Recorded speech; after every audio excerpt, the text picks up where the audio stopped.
Hello. Welcome, everybody. It is my distinct pleasure to be back with Mario Garza of Symbolic Studies for another VibeRant. He has done seasonal research for the last couple of years, and every time he comes around back to the sign of the times, he finds new things that fascinate him, builds on old ideas, and he had presented an idea to me about what we could do VibeRant on because I just missed doing them with him. So he threw that at me, and I found some interesting stuff to add to the mix. And we're going to be talking about kingdoms, kings, and crosses, and some other tangents that I couldn't help but pull out of the gravy portal. But first, welcome everybody in the live chat. It's awesome. Those of you that come and be here at 7 p.m. Central and, make the effort to show up and hang out with each other, and everyone's so cool, and there's never any problems in the chat at all. I appreciate that. And Liam Anderson with a €10 super chat before we even ladled anything. Thanks, buddy. I see Michelle in here. Michelle's crushing lately. Got to give a shout out to Mario's fiance, Michelle. She's really found a couple of nice niches as a podcaster, especially loving all the pet health content she's been doing. So anyone else in the chat, Shelly, Cherie, Elliot, there's a lot of you. I can't name you all, but it's good to see you. Really happy about this. Mario, how have you been, buddy? I'm solid, dude. Thanks for having me. Interverse is like a home away from home. So one of the first channels that had me on, and, always appreciative for that. It's always great when we can come together and weave things out. And this one's a good one, man. There's so many things to talk about. I'm very curious to hear what you have to say about it, because you were telling me in private that, there were just things that you were coming across, to add to the mix with everything, as you're saying. And it's a potent weave, that's for sure. Yeah, I had to leave stuff out. Oh, me too. I'm leaving stuff out, definitely. But dude, your growth has been phenomenal to watch. We're actually about neck and neck on YouTube subscribers right now, which I think is so cool, because as both our channels grow, we just continue that synergistic snowball effect, and you deserve it, man. You deserve lots of eyes on your work because you're very studious. I actually used a pretty fun vocab word, sedulous. Sedulous, actually, is how you say it, which is somebody that's just persistent in putting out effort. That was my 50-cent word in the show description, because you are like that. You just keep plugging away, keep your research going. And yeah, what do you love most about this time of year in Aries season? I thought I'd ask you that first. Oh, yeah. Just the fact that it's the beginning of the astrological year. So you're talking about, the beginning of cycles, the ending of cycles. Aries season, to me, it's always a reminder to just stand in my own authority, my own power, my own strength. There's a lot of symbolism related to what we're talking about today that's going to get into that. Obviously, the return of the sun, that really begins with the winter solstice, but it's more apparent right now, and I'm grateful for that, absolutely. And I love the spring signs. They're so beautiful and they're so deep. Taurus too, the transition into Taurus, from Aries to Taurus. Taurus season and bull symbolism, cow symbolism. That was one of my first loves with my research, with symbolic studies and everything, because that's a huge deep weave too. And so, yeah, there's so many awesome things happening here. It's your birthday. I know that too, or it was your birthday. Happy belated. So today is Yorgo's birthday from Third Eye Edify. Oh, there George you go. Mesa. Yeah, happy birthday, Yorgo. Love you, buddy. Happy birthday, man. Very cool. But every season has just different things going on that I appreciate about it. And it's been really cool, actually. The reason why I wanted to get into this topic is because of what I've been reading lately. So if you don't mind, I'd love to share just a couple of book recommendations. And I think actually last time I was on a VibeRant, I was just starting to scratch the surface with this author, and that author is Rene Guénon. And so I've been singing his praises lately. And for my money, I think he's one of the best symbologists of the modern world. The first book that I got of his that I definitely recommend to people, it's called Fundamental Symbols. Nowadays, it goes by Symbols of the Sacred Science. And so this is more of a compendium of different symbology breakdowns with different symbols. This one's Look at all those bookmarks. I know, yeah, dude. I got a ton of them for sure. So I started off there, Absolutely fantastic. He actually completely blew me away. And then I read The Great Triad, which we will be getting into today. And this is really about the relationship between heaven, man, and earth. And man being the axis or the bridge or the mediator between heaven and earth. He gets into a lot of Eastern philosophy. He really was he was an important person in that he brought a lot of philosophical, metaphysical, spiritual ideas, symbolic ideas from the East and brought it over to the West. And so that's one of his big sort of claims to fame. And then, very appropriate for today as well, I read The King of the World by Rene Guénon. And this really gets into the template of king symbolism, which is what we're getting into, right? And it is absolutely fascinating. He really schooled me on so many things I wasn't aware of. And he, to be honest with you, dude, he's given me a foundation I didn't know I needed, you know. And I had been doing symbolic research for a number of years at this point, but what Okay. I kind of figured out is that a lot of my favorite researchers and authors and books, they were referencing his work. And so I'm kind of looking at this guy as he's like my teacher right now, you know. And then right now, I just finished this a few days ago, but Symbolism of the Cross by Rene Guénon. And so obviously, we're going to talk about crosses and things like that. This one is a little more dense, I would say. So I would probably recommend the other three before getting into this one. But he has a huge body of work. He really understood, too, the tendency of modern man with symbolism and why modern people think certain have a certain kind of approach when it comes to symbology. And so he's really interested in what he refers to as the primordial tradition, really going back to the old world and what ancient peoples, how they viewed the heavens, how they viewed symbolism and everything else. And so he had a lot of things to say about modernity. He was critical about the modern world. That's another thing that I personally appreciate about him. So he was very much steeped in various traditions and things of that sort. But I'm just really appreciative of him right now. And I'll say that he has sort of a base. There's a stability to his work that I'm really, really digging. And you know how I am with the world axis. He incorporates the world axis with essentially most everything he does. All of his books make reference to it. And the symbolic value of the world axis and how it relates to the center and what the center actually represents and all of that. So I just wanted to throw that out there. If people are interested in this topic, you're going to get a lot of juice from those books there. Man, I've never heard of this guy, but looking through his bibliography, it's totally right up my alley. Yeah. I appreciate the tip. That one about the triad. What is it called again? The Great Triad. The Great Triad. So I just got a book today. It's actually a novel by Dr. Christopher McIntosh called Return of the Tetrad, which I'm going to be reading. And we're going to have kind of a different conversation coming up in May. He's coming back on the show and we'll talk about his fiction a bit. And I think I'm going to try to bring into that conversation some of his Hyperborean material as well. But I know that you're familiar with his work. And yeah, there's just we live in an age where there's just so much wealth of knowledge available. Like I'm surprised more people aren't like you and me and just sort of obsessively collecting everything they can about these amazing mind, body, spirit expanding topics. Super cool. Thanks for sharing. Yeah, I'm definitely going to be on the lookout to pick up some of his work, especially curious about the dense cross one. You know, like we're going to barely do the subject justice in one live stream talking about the cross, but maybe we should, want to go ahead and get into it.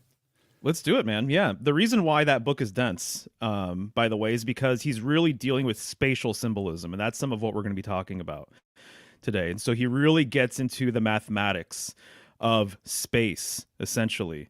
And so the whole sort of thing that I wanted to discuss today was this idea of kings and their kingdoms being related to the cross, right? And the way I break it down and what I've understood while doing my research and reading his material and everything else was that the king used to believe that they were essentially what united heaven and earth together. And so this relates to this great triad concept, that they are the bridge or the axis between the above and the below. And so when we're talking about axis symbolism or axial symbolism, it really symbolically represents the center. It represents the point in the middle, and everything has a center. You can't escape that. This whole entire topic actually relates very nicely with wheel symbolism. And so the emperor, Yes, it does. right, the emperor wanted to reign from the center of the wheel, essentially, is kind of what it breaks down to. And so his kingdom, oftentimes in the ancient world, was divided into four quadrants, four main sections: north, south, east, and west. And my understanding is that this paralleled or mirrored what was happening in the heavens, as so many things have worked out that way. People seeing things in the heavens, and so they duplicate it here on earth. If it's good enough for the gods, it's good enough for us. And so the heavens was divided into a cross. And so arguably there's several ways of looking at that, right? Even if you look at the zodiac, you have the fixed signs or the cardinal signs, the mutable signs. You have the solstices and the equinoxes creating a cross, right? And so they mirrored that same dynamic on Earth. And the emperor's throne, symbolically, he existed right in the middle of that cross, the crossroads. And in another book that I read several years ago, At the Center of the World by John Michel, he got into this too, about this idea that traditionally, according to his research, there were a lot of kingdoms that were divided by this great cross, and they had four quadrants. So everything was quartered: north, south, east, and west. And it wasn't uncommon for there to be a north and south road and an east and west road that broke up the whole entire kingdom. And so from that central point, the four directions emanate, right? So north, south, east, and west. But there's actually two more directions, which would be up and down. And so when you're talking about space and spatial symbolism, it's really not unlike a cube, right? There's 6 different sides to the cube. There's 6 different sides to space: up, down, left, right, forward, and backward. And so from that central point, the king was considered to be, if he aspired to his, spiritual sort of potential, that they would be considered the unmoved mover, in that they move the wheel, but they themselves are still. And so what I'm realizing as this relates to wheel symbolism is that everything on the circumference of the wheel, the outside of the wheel, this is more so related to cycles. This is more so related to patterns. I kind of think of literally when people say that they're on the hamster wheel with work or whatever it is they're doing in life, I think about the hamster wheel. I think about all of these things that are kind of outside of self. When you're in the middle of the wheel, you're at the what's referred to as the invariable middle or the immutable point within the wheel. And so people like to say that you break out by going in, and that it's true. And so when you look at the wheel, what I've realized is that you're never going to really break out of the circumference of the wheel. It doesn't work that way. What you can do, though, is go to the center point of the wheel, and you become the unmoved mover. You become that which is still but spins the wheel. And there's actually a lot of different metaphors to this. Like Buddha was called the person who turns the wheel of the law, but he himself is actually idle, right? And so this center point of the wheel, the Dharma chakra, it's all Yes. over Buddhist symbolism. And even chakra, right? That just means wheel, right? If I'm not mistaken. Yeah. And so wheel symbolism is so interesting. That middle point is symbolically represented, in my opinion, with the pole star in the heavens. Ganon writes about that as well, that this was the ancient sort of understanding because it is the axle of the wheel of heaven. This obviously has a relationship with the North Pole. We're talking about axle symbolism, right? And so my estimation, based on what I've come across, there really truly is a thread between the center of the cosmos, the center of Earth, and the center of self. It's actually the same point. Our humanness has a hard time understanding that. but on a pure metaphysical level, it's actually the same point. In fact, there's only one point. And so this center point, Ganon refers to as the principle and as the supreme center. And so when kings were ruling over their kingdom, they believed that they occupied that center point. And that center point is along the line of the axis, which bridges the gap between heaven and earth. And this relates a lot too to like the Hierophant card as well. The idea of a pope being the bridge builder, between the gods and man and things like that. So once it's pointed out, and once you start studying it, you realize that it's actually all over the place. Yeah, man, that's a great introduction to the subject matter. And as we progress forward, you had some images that you had shared with me before we came on the stream. If you want me to pull any of those up, just let me know. And Sure. I've got them ready. But one of my favorite things I ever heard about the king as the, as the bridge between heaven and earth, especially in Eastern cultures, I have not been able to find the receipt on it. I know where I heard it. It was on an episode of Mysterious Universe, and they were talking about Chinese dynasties of the ancient world and their practices. And these practices may, it's, to me, it sounded reasonable, and they may have been, it may have been correct, but I haven't been able to find. So if anyone finds this, what I'm about to talk about out there, please send it to me, because I'd really like to know where historical anthropologists came up with this idea, or where it's recorded or whatnot. But there's this idea of the king or the emperor as the measuring stick of the kingdom, and that things like the the tonal center of music for the empire or for the kingdom was determined by a flute or a pipe made from the length of the royal cubit, I believe, which is like the elbow to the wrist or elbow to the fingertips. I'm not sure, but basically they would use the king as the yardstick for everything, musically, measurement wise, and probably some other things as well. And it seems like that would be a real pain to have to go and redo that. And later on, if that guy dies and they get a new king. But the idea is that that's how the king would keep the mandate of heaven, or express the mandate of heaven, or that the king, being the divine, deified being that they are, that of course that means that they're the representative of the Heavenly Father, who in all the esoteric traditions is also known as not just the unmoved mover or unmoving mover, but like one of the meanings behind that phrase is that it's the pattern behind everything. It's how everything is put together, and what puts everything together in the harmonic structures that they are put together in. And so to me, that sounds like a really cool idea. I don't know if that's true, but it's plausible based on what I know of how these systems worked in the ancient world. And I really like that you brought up the cube as well. That's 6 directions. If you unfold the cube, it actually makes a cross. People have probably seen that in, who's the artist? That's the surrealist guy. I'm just blanking on it. Are you thinking of Dolly? Yeah, Dolly. Yeah. Right. But then there's also, interestingly, if we're keeping it in the realm of 6, or maybe 6 directions with a center point, that gives us also 7 notes or 7 colors. And in that sense, it sort of keeps you contained within a kingdom or a world or a dimension or an octave. But if you take it to the next level of the 6 directions and then do inward and outward as a sort of dimensionality, now you've reached the 8. You've gone up an octave. So in that way, the inner world is a kingdom for each person, and the outer world is like an octave, a bigger octave in a sense of their inner world.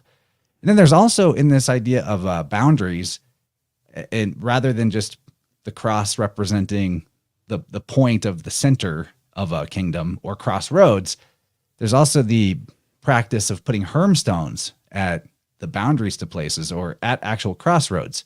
And I always thought that the Roman historians got some bad information or have made some incorrect assumptions when they talk about this god that they call Terminus, that is the god of boundaries. Because to me, all I see in Terminus and the statues that they call Terminus is Hermes in the Hermstone, not to mention the Etruscan version of Hermes is called Termes.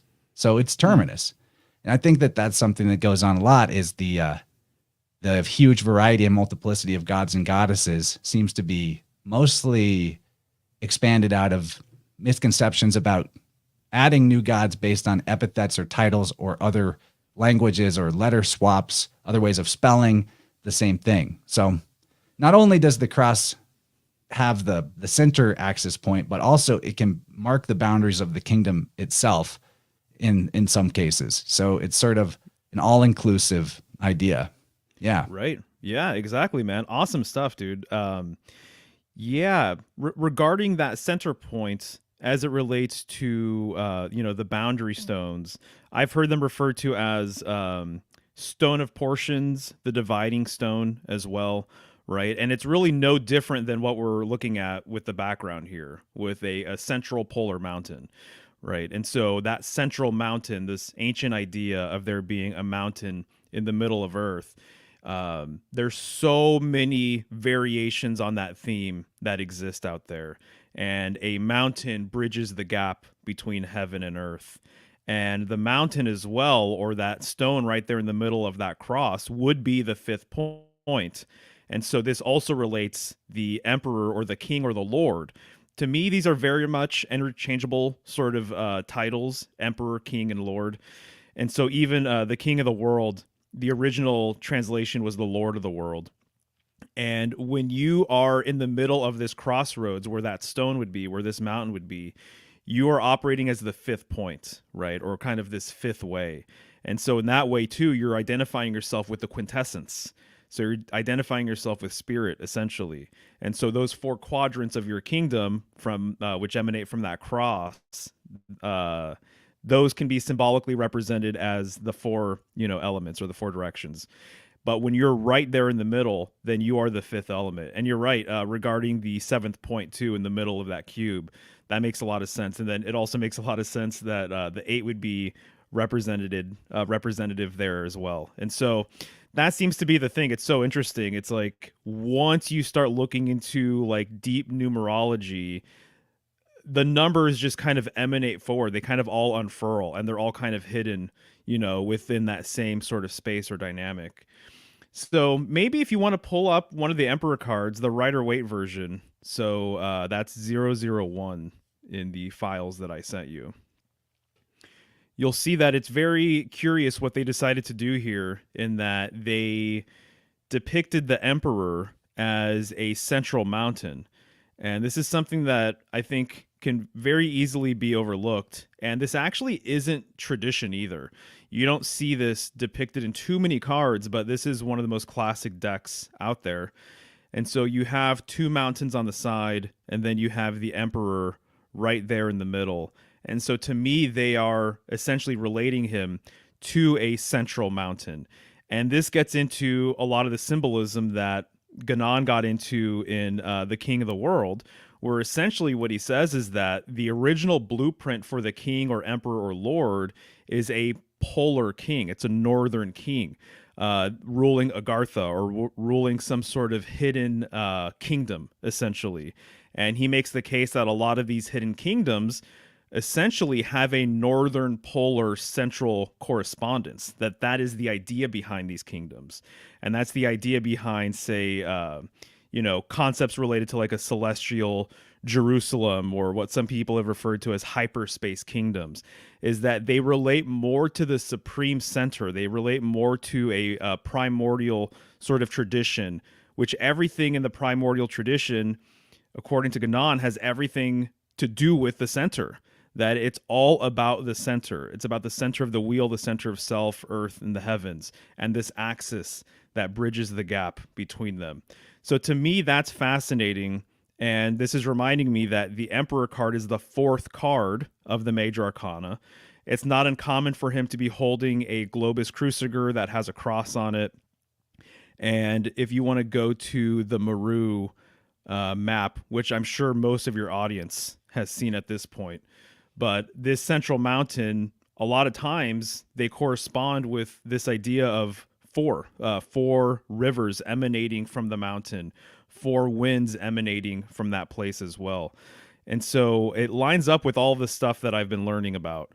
Also, I'll say that this idea of Earth having four corners, I used to think that it was the four extreme corners, that it was the four edges of the square. But what I'm realizing now with this new symbolism, that it actually might be a reference to the inner corners at the crossroads in the center of that great cross. Kind of like if you visit the Four Corners region here in the US, you stand in the middle of the four corners and you're in four states at once. You're kind of symbolically embodying, what we're trying to get across here with that emperor or lord, resting right there in the middle of that cross. That makes a lot of sense. The four corners being in the middle at the crossing point rather than out in space somewhere. And one thing that I really like about symbolism is how it can contain dual meanings, and then there's layers beyond what initially seemed there, or even several examinations would reveal. And so I constantly see this interesting parallel between solar and polar symbolism. For me, they're not necessarily at odds, although some people will make it out that way, that it's either one or the other. I can see definite crossovers for good reasons. And one of the reasons that I am thinking of now, that is just a spontaneous thought, is I've, as someone that doesn't believe I'm on a spinning ball flying through an infinite vacuum, right? I personally play around with all kinds of potential cosmologies, but one that sticks with me and is my favorite is that the Earth itself grows, and that in the process of the Earth growing, new luminaries, what we call planets, might also come out of that process. And that, for example, Mercury could be a sun at the center of the wheel, in it, the middle wheel. And then our world, what we call Earth, is the next wheel circumferencing that. And then there's one beyond that where potentially Mars and Venus are a sun and moon in that sphere. And it makes sense in some ways. Like Venus does this phasing thing just like our moon, for example. And then, another ring out could be Jupiter and Saturn in a similar way. All that's just conjecture. But if that ended up being true, and that at the period of like what they call the destruction and regeneration of the world, or the flood, or the mud flood, when the Earth goes through an electrolysis process of sort of recharging all of the energy in the realm and then expanding, because electrolysis, it's like God plugging in the battery. Electrolysis can create like sludge or mud and new water and all of that. Like, it's been demonstrated. So maybe that's something that happens on a big scale. I don't know. But if that's the case, wouldn't it be interesting that the new sun that's an androgyne, would be born at the center of the world where the pole is? That's what I find really interesting. Well, there's definitely something to that. I mean, it lines up symbolically with a lot of things I have come to understand, for sure. So I appreciate the growing Earth sort of idea, obviously, just like the growth rings of a tree, and certainly polar and solar symbolism, at least the way Ganon puts it, is that polar symbolism is just more primordial. And so they have so much overlapping symbolism that it's hard to separate the two, but that the polar came before the solar. And so in a way, I almost kind of look at the pole itself and that central point. You can't reduce that any further. You can't reduce the central point any further. You can't reduce the supreme center. Once it's undifferentiated, that's another thing he talks about quite a bit, is that central point is the undifferentiated sort of point. And so it's pure metaphysical, pure metaphysics at this point, that, everything we see kind of around us, you're dealing with the multiplicity. You're dealing with things that I think he likes to say that you're dealing with reflections of that original point, of that original polar sort of axis. Everything else emanates from that. And when you are on that wheel, the cycle of life, you're dealing with things that are essentially outside, and the supreme center from which everything emanated from, it comes from this one undifferentiated sort of single point, which contains everything, basically. And so it gets very heady and very metaphysical. And so I'm sticking with a lot of symbolic sort of threads here. I know that it's impossible to kind of completely separate these ideas or whatever, but that's how he tends to put it. And so one of the things I've been thinking about too is, as it relates to polar and solar, I don't know if we've talked about sort of the circumambulation rituals, right? I know we've discussed things like that before, but he makes it pretty clear that when you're dealing with a clockwise rotation, you're dealing with a solar sort of nature. It's more of expansive, essentially. I think it's very interesting that all of our clocks go clockwise and they have 12 numbers on it, a very solarized number. But when you go counterclockwise, just like the stars around the pole star, that's more of a polar rotation in that it actually goes back to the center. So polar symbolism tends to go back to that pole, and then solar symbolism tends to be expansive and kind of grow, essentially. But they're so related that you need to know both. And just in the yin and yang of it all, a reason why there's both, or why it helps to have both lenses, is just the same as the masculine and feminine energies, the outward projecting, the clockwise spiral that's going out further and further, and then the inward spiraling corkscrew feminine energy. Like those are both simultaneous forces in our world, in our bodies, in everything. Everything, yeah. I really like that. I like being able to have both lenses simultaneously. And I like to make that distinction so that people listening aren't confused when we speak about one and then the other, that it's kind of like the god and the goddess in a way. And they're both emanations from that same point. And also, just like the androgyne versions of these savior deities that could be construed at the center of the north, or construed as riding, the chariot of the sun in different contexts. And a lot of polar symbolism has been transferred over to the sun. So if you're going to look into solar anything, how many people, I know you have a different perspective, but how many people consider the sun to be the center of their whole entire system? That literally it operates as a pole. Even you look at the sun card, especially the newer versions of the sun, not the classic versions of the sun where you usually have two children in front of a brick wall. But like on the Rider-Waite version, he has that huge pole with him that has a flag on it, so relating the sun to the pole, it is a pole, it's a pole in so many different respects, for sure. So I hear you loud and clear, and definitely it is like what you're saying. It's worth knowing both. That's my conclusion too, is that it's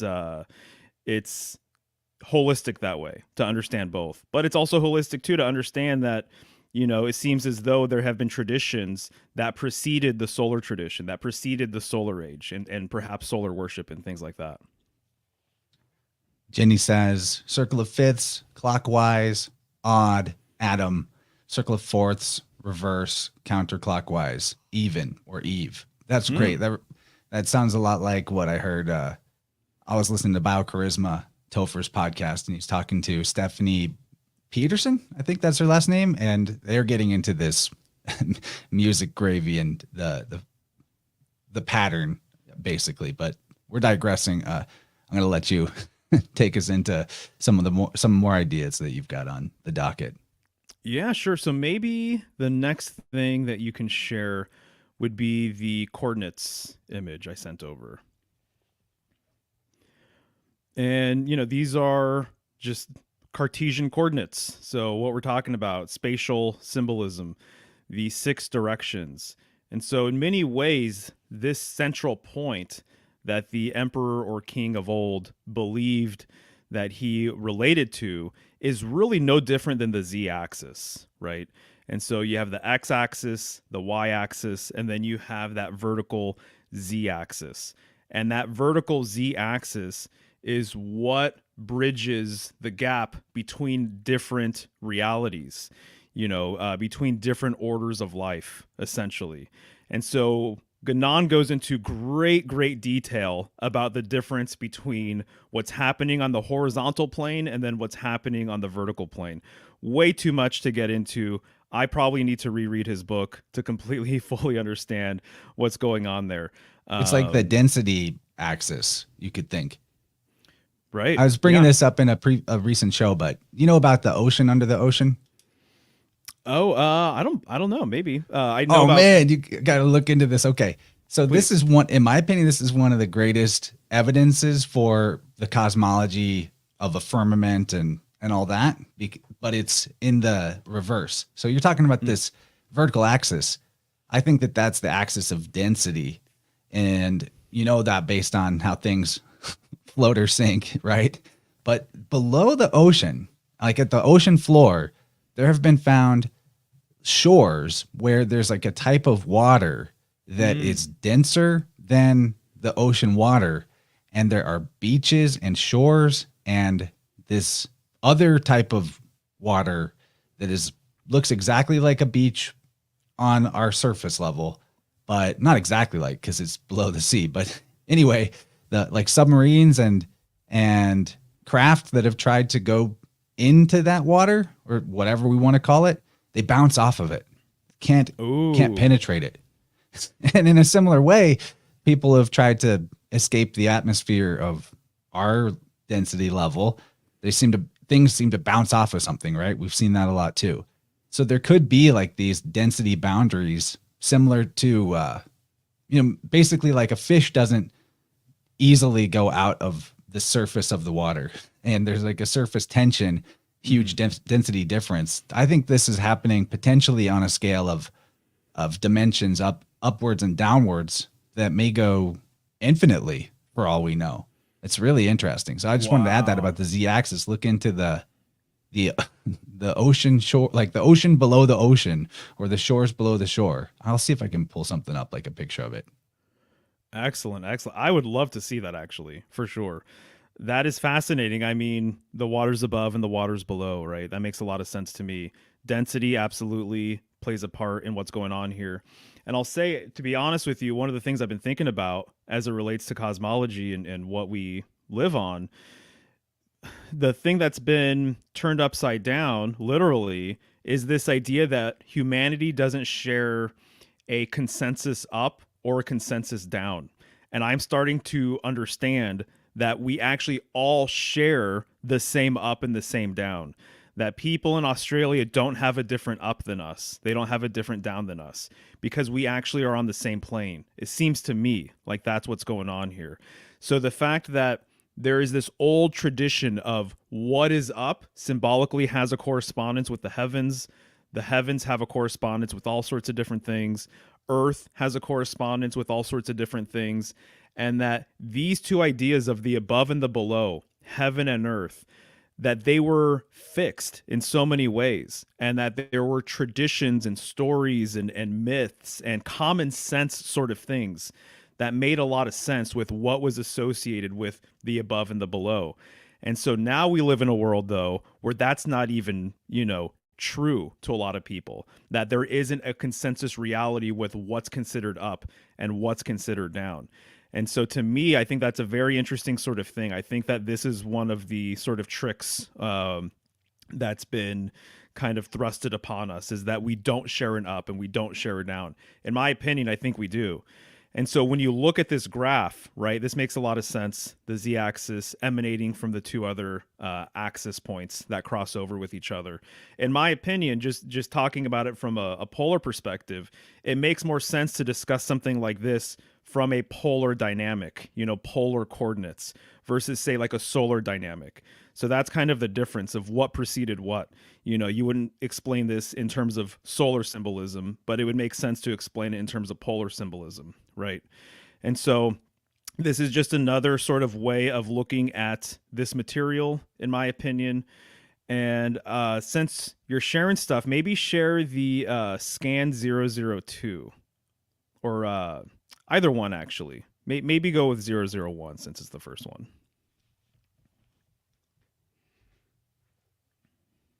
Okay, I'm going to pull that up. But before I do, I'm just going to show a couple quick images of what I was talking about. Yeah. And so people know what to look up. I think the best bet is to look up underwater lakes. And they say that like the official story is that it's like salty, briny, and that's why it's a different density level. But I don't know. I don't know if they're right about that. It seems like it'd be pretty hard to explore. So it's just some random That's really images cool. that come up when you look for that. But see, this looks like it's above water, but this is an underwater photo, and Wow. there's a sea under the sea. And they've found these in more than one place. And as far as I know, you can't really, some of them you can't even get into. It's weird stuff. Right, right. That's fascinating. Yeah, it makes you think. It makes you think about the whole levels of density question that the new age people talk about. Definitely, definitely. So, as I mentioned, Ganon, he really bridged a lot of information from the east to the west. And he spends a lot of time talking about several different emperors, ancient Chinese emperors, and their sort of framework and how they perceived their kingdom.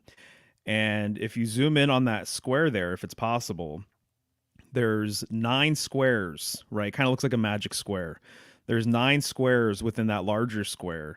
And essentially, this was apparently an old way of dividing up your kingdom, and that the emperor would occupy the central square, which associates with the number 5, which would be that fifth point in the middle of that cross. And so I think that's fascinating. Even he mentions the fact that there are different kingdoms that were referred to as the 5 kingdoms in China. But this 5 kingdoms business is essentially it's a reference to that central point that relates to the number 5, which that's fascinating too, because as I mentioned earlier, the Hierophant card is the 5th card in the major arcana. And the symbolism with the Hierophant is that he's well known for being the Pope. And the full title of the Pope is Pontifex Maximus, which is the ultimate bridge builder. So it's relating to this bridge idea. And this is something to me that I think is interesting too. The idea that these kings of old, that they were kind of operating in several different realms, that they viewed themselves on like multiple tiers. And so this relates to this great triad sort of idea, that they were actually a king of 3 different worlds, not just one world. And so in one way they are the king, but then in another way they operate as priests, and then in another way they also operate as a prophet. And so he really breaks down this idea too of ancient kings having this 3-tiered sort of nature to them. And if I'm not mistaken too, that I believe is a common thing with the Hierophant card is that Pope hat, if I'm not mistaken, has like 3 tiers to it. And the number 3, even like in the Crowley Thoth version of the card, he has like a scepter and there's 3 circles on it. So the 3 The old also papal relates to the tiara. Hierophant. There you go. Yeah, exactly. Yeah, and they carry the staff with the cross with the 3 lines. And Yes. one of the ways that this can be solar, for example, is because the sun kind of does that exact idea of circumferencing the world, or at least it appears to, right? It travels everywhere. And the tropics could potentially be those 3 lines. Not saying I know that what it is, but that's the zone in which, it travels. Yeah. Or the ecliptic, it doesn't rise or fall below a certain line. And that's the ecliptic of the zodiac. Right. That's Right. one interpretation. Yeah. Yeah. No, exactly. For sure. And so if you cruise on over to the other scan 002, I thought this was interesting as well. And this is going to be a Chinese character.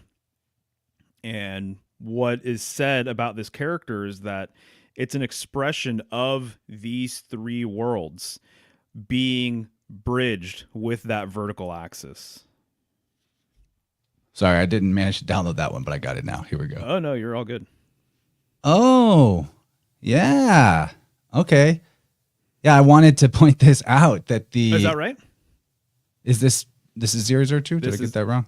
No, you're good. You're good. Okay, cool. Yeah, I noticed today that the Chinese word Huang and the character that represents king was a cross. I was going to bring that up. Nice one.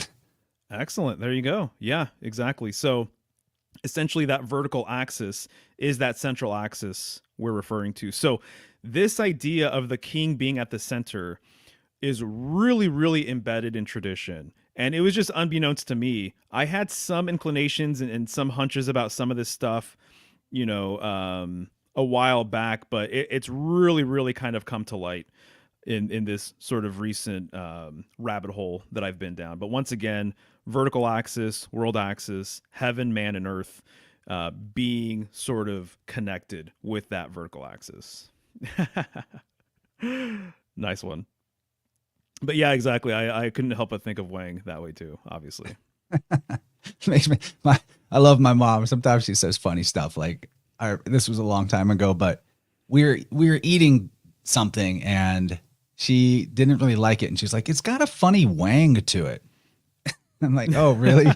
I don't know what wang tastes like. I think you mean twang. And she's like, no, people say wang. I'm like, no, mom, they don't. Not in that way. That's funny, man. That reminds me, my dad one time, I was at home and we were just watching TV and out of nowhere he said, man, he's like, this penis is so good. And I was like, excuse me? And he said it again. He goes, this penis is so good. And me and my sister just looked at each other and I was like, Dad, say that one more time. And he goes, these peanuts, they're so good. I was like, oh, thank God. Okay. Top of the list of things you don't want to hear your dad say. Yeah, definitely. It was so funny. Anyways, there you go. Yeah, boober parents, we love you. For sure, for sure. But yeah, dude, I would love to hear your thoughts about some of this stuff. I know you put some slides together. Very curious to see what you came across and what you're thinking. Awesome, man. Well, I'd love to. I'll start sharing my screen, and I opened this gravy portal and it just kind of kept on going. So as I bring things up, if I'm kind of just pushing through it a little fast, feel free to jump in on any of it, and I'll try to make time for you to say stuff as well. We'll start to get a little out of a little out in the weeds on some of this stuff, but I think you'll see how it all relates by the end. Now, the first thing that came to mind when you were saying kings and crosses, I couldn't help but think of Harry Potter and how when Harry and the other wizards and witches go to Hogwarts, where they cross into the other world, they go at a place called King's Cross Station. And later in the series, like the last book, when Harry has his death and resurrection, he basically goes into the spirit world or his inner world, and it appears to him when he meets the Dumbledore as his guide, who's deceased, it appears to him that he's in the King's Cross Station. So the symbolism of that is massive, because he's kind of like he's the master of the Deathly Hollows, and there's like the triangle symbolism with that, and the three pieces, the 3 points, the 3 worlds, the master of life, death, and spirit, you could say, or who knows? But that just came to mind, and I think that this concept of the king as the bridge between worlds, it is so embedded in our psyche, and it's not always just the king per se, but it's the hero as the king emperor being associated with Ares. Well, so is just the hero or the protagonist, or the savior, as Harry more represents that, or the innocent hero, because he's kind of got that vibe as well. Innocence goes with Ares as well. So I'm thinking, yeah, King's Cross. I just had to bring that up. That was the first thing that popped into my head. I wonder, is there anything you could add on about that bridge between life and death as a kingly role or an Ares type role? Yeah. Oh my gosh. That's a huge one, actually, because Ares corresponds with sacrifice, and Ares, in my opinion, symbolically. Oh yeah, and this is where Harry sacrificed himself in this point of the story. There you go. There you go. I really need to watch it. It's crazy that I haven't seen Harry Potter before. It's so rich with the monomyth and the esoteric tradition. You would get a lot more out of it than the average consumer. It's actually pretty cool. Yeah, that's what I've heard. Many people have told me that, so I got to make time to do that. Ares represents, he in one way, he's the prince of the zodiac. He's the leader of the zodiac. He is the draft animal of the zodiac, right? He like pulls the wheel that is the zodiac. He's head first, he's headstrong. And so on one level, he's the prince. What's the natural trajectory of a prince? It would be being a king, right? So in the court card system, you have page, knight, queen, king, or you have princess, prince, queen, king. And so the prince becomes a king. So prince symbolism does relate to king symbolism. And there is so much to talk about with the sacrifice of the king, the killing of the king. And this idea that if a king isn't pulling his own weight, that he can be sacrificed, essentially. This relates to Christ being sacrificed, the King of Kings, right? And so there's a huge, huge, huge overlay with sacrifice, even decapitation, I would say, as it relates to more head symbolism. The And thus gesture. the cross, sacrificing the cross. We haven't even brought up that element of the cross yet. I know, yeah, exactly. It's huge. And so there's a lot going on there for sure. Also, too, I'm really diving into the full card right now because I'm going to do a whole major arcana series. And the fool relates to the jester, relates to the clown, and relates to a lot of interesting things in that regard, but also to the prince. One of the sort of nicknames that I came across for the fool is the wandering prince. And so apparently there was a point in time where different kingdoms had a lineage that went through the daughter of the king, and that it was actually through the female was their bloodline carried on and everything else. And apparently the tradition was that only a foreigner or a traveler could come through and potentially dethrone the king, that they actually wanted somebody outside of their kingdom, outside of their village, to take over the role of being a king. And so the fool actually relates to this idea as well of the prince, the wandering prince, coming into town on the prowl, dethroning the king, killing the king, impregnating the princess, and becoming the king himself. And so there's a whole thing about the prince killing the king, essentially, is what I've come across, which I think is kind of interesting. And then also the jester being the sort of surrogate kind of scapegoat for killing the king. So there's different rituals that happen during springtime where the king was killed, but in a mocked sort of way. He wasn't actually literally killed, but they would take the jester or a figure close to the jester or like a fool type figure. They would dress him up as the king, and then they would ritually kill him, in a mockery sort of way. They didn't actually kill him. But there's this idea that has existed for a really long time having to do with this king being killed for one reason or the other. And there's multiple variations on the theme there. But I think a lot of this stuff is kind of baked into Aries symbolism and what's going on here. Oh, yeah. Majorly. Whether it's Igni or Agni of the Hindus, that's a ram that is sacrificed, or right, exactly. Jesus or Isis of the Druids and the Gauls, or obviously Jesus, they call Agnus Dei. It goes on and on. Mm-hmm. In Harry Potter, too, his name is Harry, which Hare means savior, and Potter is like the father, Pater, the shaper, the pattern, Ptah, etc. So he's the savior father, or the pattern of salvation. Something like that, just in his name. And one thing I like about the series is in the extracurricular things that the author said about it is she makes sure all of the characters of the story have their birthdays known if you want to look into it. So you can, like, all of the heroes are typically like, they're mostly Leos. Harry's a Leo, that's the king. And all the bad guys are Capricorns. So the old king got to go, the Saturn. That's hilarious. But I'm going to get into this next slide here. I just wanted to go through some names for some words for king in a few other languages, because I think that that's got a lot of, it's just nice to compare and see how there may be some diffusion here. So one that I really like that I've got more to say about after we get to this slide is the ancient Latin, ancient Greek word Basilius, which is a word for king. Now, in the modern Greek, they would actually pronounce that beta like a V, so it'd be Vasilius. Then in Latin, of course, we all know Lex. We know that, Rex. We know that the L and R interchange is really common.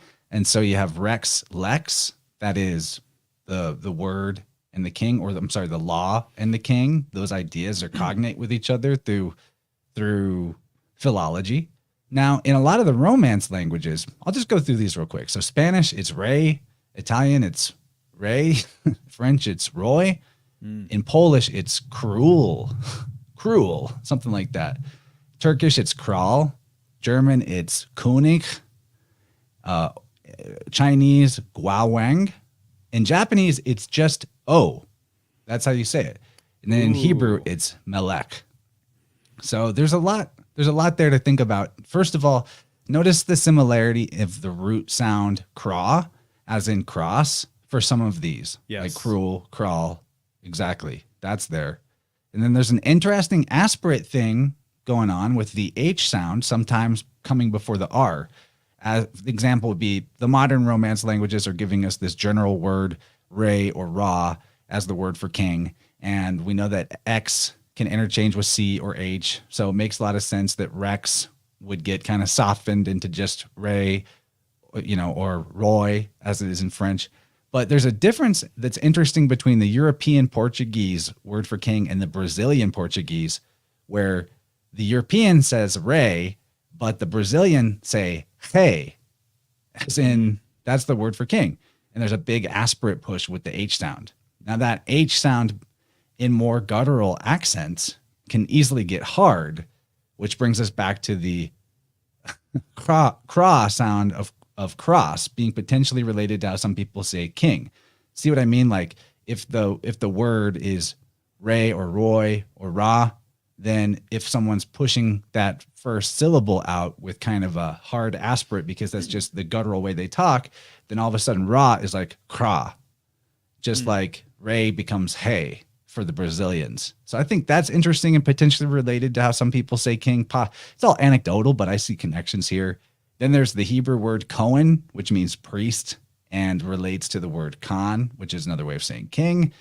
And it's also worth considering the word Ras, which means head or chief or first and wisdom, or Resh in Hebrew is an example, or the ancient Etruscans, they called themselves the Rasena, or you have the Rastafari, all of that of Ethiopia. And that word Ras is essentially the same as the word Rex, because X and S are philologically interchangeable letters. And that Ras being the head, literally Resh means head, that's also Resh is the letter that's on the sun card, for example, and Aries is the head in the zodiac. And then you already showed this, but you got to notice this distinct cross that's in the glyph or letter in the Japanese and Chinese like letter for king. Yes. It's definitely there. It's totally a cross. Yeah, So I think that's that's pretty what cool. yeah, exactly. That I love to see that. That's very interesting. Thank you for pulling this up, man. I love the fact that you're always looking into the etymology and the wordplay with everything. The thing that comes to my mind is beyond those two characters there, the Chinese and Japanese characters with the three worlds being connected with that central axis. The ray connection to me is interesting because there's ideas related to cosmic rays, solar rays, obviously. And one of the things I've come across in one of these books by Ganon is that he gets into the seventh ray business. And I don't know if that's something you've ever tapped into or looked into. I think maybe we've lightly discussed it at some point before. I'm pretty sure the first time I was ever introduced to it was through my research related to Abraxas, right? And so Abraxas has 7 letters. Sometimes he's referred to as, I believe, either like the 7th power or the 7th ray, and these letters relate to this concept as well. And what Ganon mentions at one point is that the 7th ray is that central immutable point in the middle of you could even say the spatial cube, but that this ray is essentially a world axis symbol, is what he says, is that it is what bridges the above and the below. And he says that this came out of this idea that there aren't actually 7 colors of the rainbow, according to his work. There's actually 6 colors of the rainbow. And in one of his books here, he has the hexagram, or he has the Star of David. And he has the different colors on each point, 6 colors around the Star of David, The obviously it's two triangles, one above and then one pointing down below. And he says in the middle of this symbol would be the seventh ray, basically, not unlike, the center of the cube. But this seventh ray is invisible. And this seventh ray is more of a cosmic sort of ray. It's more of a transcendental sort of ray and represents this golden thread or this golden light that spans, the above and the below. So when I see that with ray, it kind of relates to a lot of this stuff here. It's interesting, man, because of somebody that's done a lot of coloring with markers. I always thought it is a bit of a stretch to call indigo like a separate color between blue and purple. or maybe purple's the stretch. I don't know, but I could get behind that. Even on the body, our seventh chakra, the crown chakra, is actually a little bit like above the head, a little outside the body physically, and thus it's kind of invisible because the other chakra centers, they are located at a point in the body correlate to the physical body somewhere. Now, chakras may be more conceptual, although like I certainly can interact with them, but maybe that's just because it's a language and my intelligence can speak to me through that language. I don't know, but that invisible seventh ray is an interesting idea.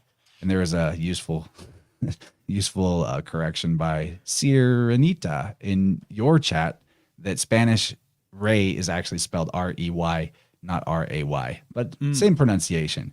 So like a good example though of that aspirate thing, just to really nail it home, is the French word roi or roi, however the Frenchies would say that.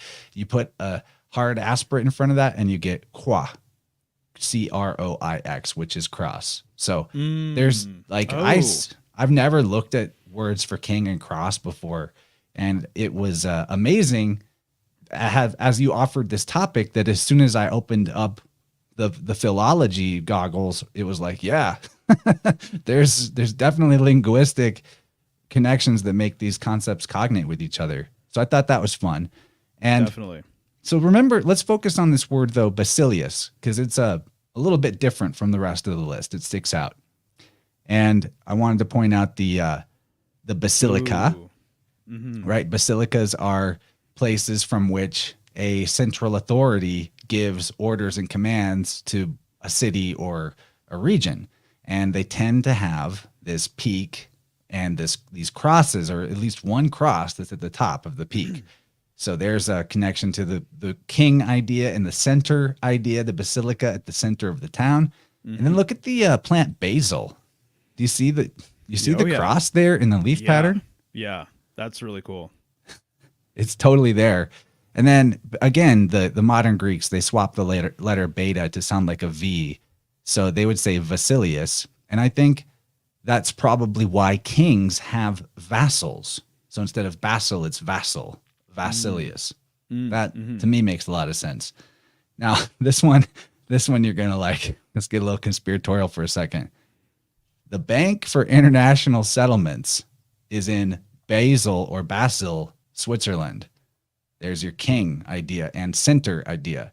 And it's this is the central bank for central banks. Right. Double central bank. Yeah. It's the oldest global financial institution. It's the principal architect in the development of the global financial market, whatever the fuck that means. And I want to point out, or I want you to tell me, what do you see? And I'll even zoom in a little bit. What do you see when you look at this structure? It kind of looks phallic, as do a lot of buildings. I don't know if that's what you're wanting me to point out. And so it kind of looks like the base of a phallus, but I mean, obviously you have the different tiers there. And so could relate to, some of the concepts that we're relating to over here. But yeah, I'm not sure, man. What do you see? What are you trying to point out? Well, there's something that is always a description of the Mount Meru or the city of Troy or whatever the mythological center point or point of regeneration, holy mountain, what have you, is that they have these tiers or terraces and they're circular like rings. and they Uh, typically have like gardens or levels. And so they yes. don't, maybe they didn't have the room to do it all the way around, but they're Mhm. totally, at least in this portion, they're giving us this, you know, Mount Meru symbolism vibe. And Right. it's the center of it's the center of all central banks. I mean, it doesn't get more ruler kingly center point than that. It's so, and it's in Basel, Switzerland. So remember, Basilius, that's the word for king. I thought that was worth bringing up into the mix. Right. Right. I mean, even the flag of Switzerland as well. Oh yeah, it's a cross, ain't it? Yes. Right. Of And so course, you like maybe. mentioned crossing over at one point, but that is one of the symbolic decodes related to the cross that I think is fascinating. The fact that you go to a cemetery and there's so many crosses and people just crossed over, and that central point of the cross representing sort of this transition, right? Mm, I'm gonna keep going here. So here's another thing: the basilisk. The basilisk is a very Abraxas like creature that's a like Middle Ages or alchemy writers would talk about the basilisk, and it's I think it could like petrify you, sort of Medusa like with its gaze. And one of the I don't remember who the author was. I forgot to put it in my notes, but there was one author, maybe Pliny, that said that the gold crested wren, a type of bird, Mm. was was what people thought a basilisk was for some reason. Hmm. And I thought that was interesting, or like maybe that this type of bird was called a basilisk at some point. And I could see that in terms of the Basilius king vibe because it appears to have a crown. Yes. And I wanted to include this because I've got a lot about birds that pertain to crosses coming up as we continue. But Ooh. what do you got anything about the basilisk? I'm sure you've come across this in your studies. I mean, it does remind me of the Braxis thing for sure. Those two serpents or eels, whatever they might be behind him, Abraxas having the serpentine legs essentially. And so the golden crown, that is really intriguing. I do like that. And this relates to the head symbolism. Obviously, Aries being the head of the zodiac, the king being the head of his kingdom, and then everything associates to with this head idea when you consider the mountain and you go up to the top of the mountain. I even thought about being the king of the mountain, right? And there's mountain symbolism with old ancient kings residing within a mountain as well, which is kind of intriguing. But yeah, but the basilisk specifically hasn't been something that I've looked into too much, but I see the Abraxas symbolism, on it all day as well. And so even literally Abraxas having a rooster head, a cock for a head, also relating to Mercury. You're going to find a lot of older depictions of Mercury, and there's going to be roosters around him and things like that. So kind of that phallic penetrative energy, being on display. I think is interesting, and that certainly relates to Aries. That relates to a lot of things, actually. The Wang, as we were talking about earlier, it just makes sense. And the last thing I'll add about the wren, which is interesting, is that in Celtic mythology, the wren was the symbol of the old year.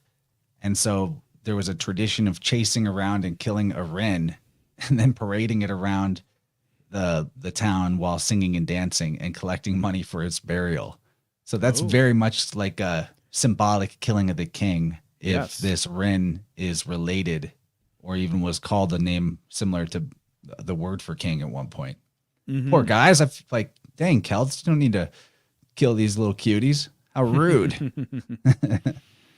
But that's exactly Aries symbolism, right? The It uh, is. sacrifice for the new year. The other thing I'll say that relates to all of this is wand symbolism. The wand being very phallic, the wand spanning the gap between the above and the below. I think when you hold a staff, you're kind of holding your power, you're owning your power. And so I use the word pull these days when someone's giving away their power. I say that they are giving away their pull. and that they should really be holding on to it and they should be more centered. The pole also relates to this grounding and stability as well, with it being embedded into the earth, not unlike a tree.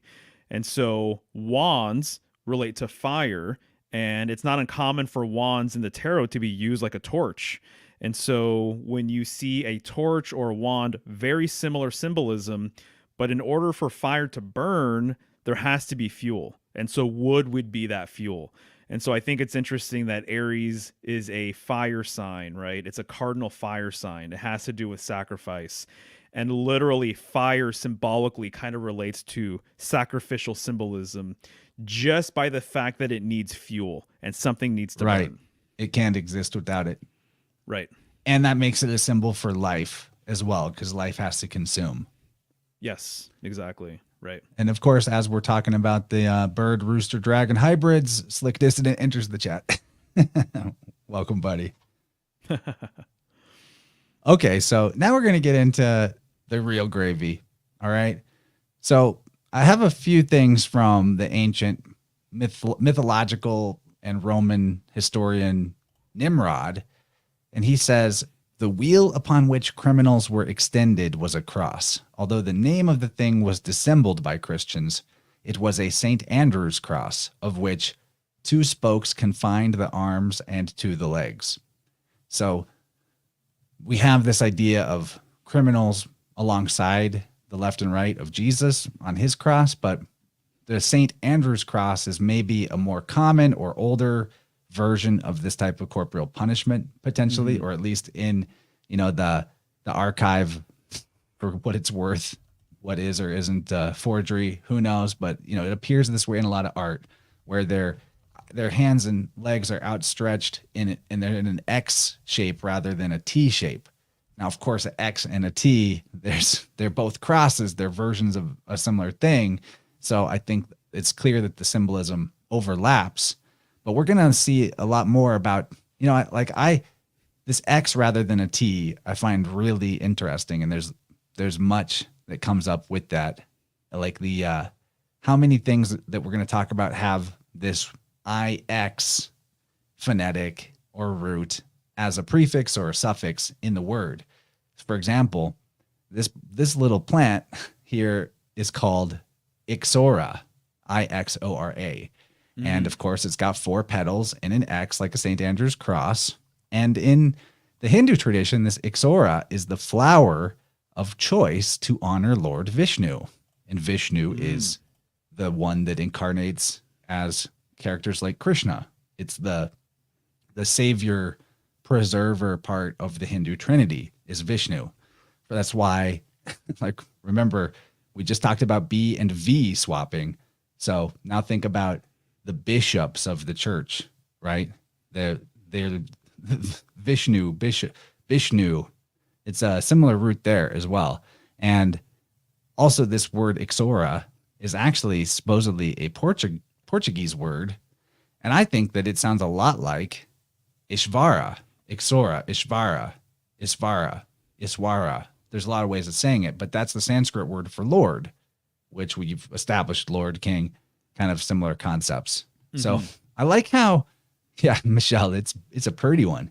I like how the esoteric tradition can sometimes show up in, actually all the time show up in botany and herbalism. It's pretty cool. Oh yeah, absolutely. This is reminding me too, because I wasn't thinking about plants or any symbolism related to that, but just the Rosy Cross, the Rosicrucians, right? What's their symbol? Their symbol is a cross, and then there's that rose right dead center in the middle of the vertical and horizontal axis. That carries a lot of similar symbolism that we're talking about here, essentially. And I feel like it's worth bringing up as well. But this idea of the center and the cross, and the sort of still point in the middle of the wheel relates to our hearts, and that our heart really is the sort of seat of our spiritual impulse, right? It's a center.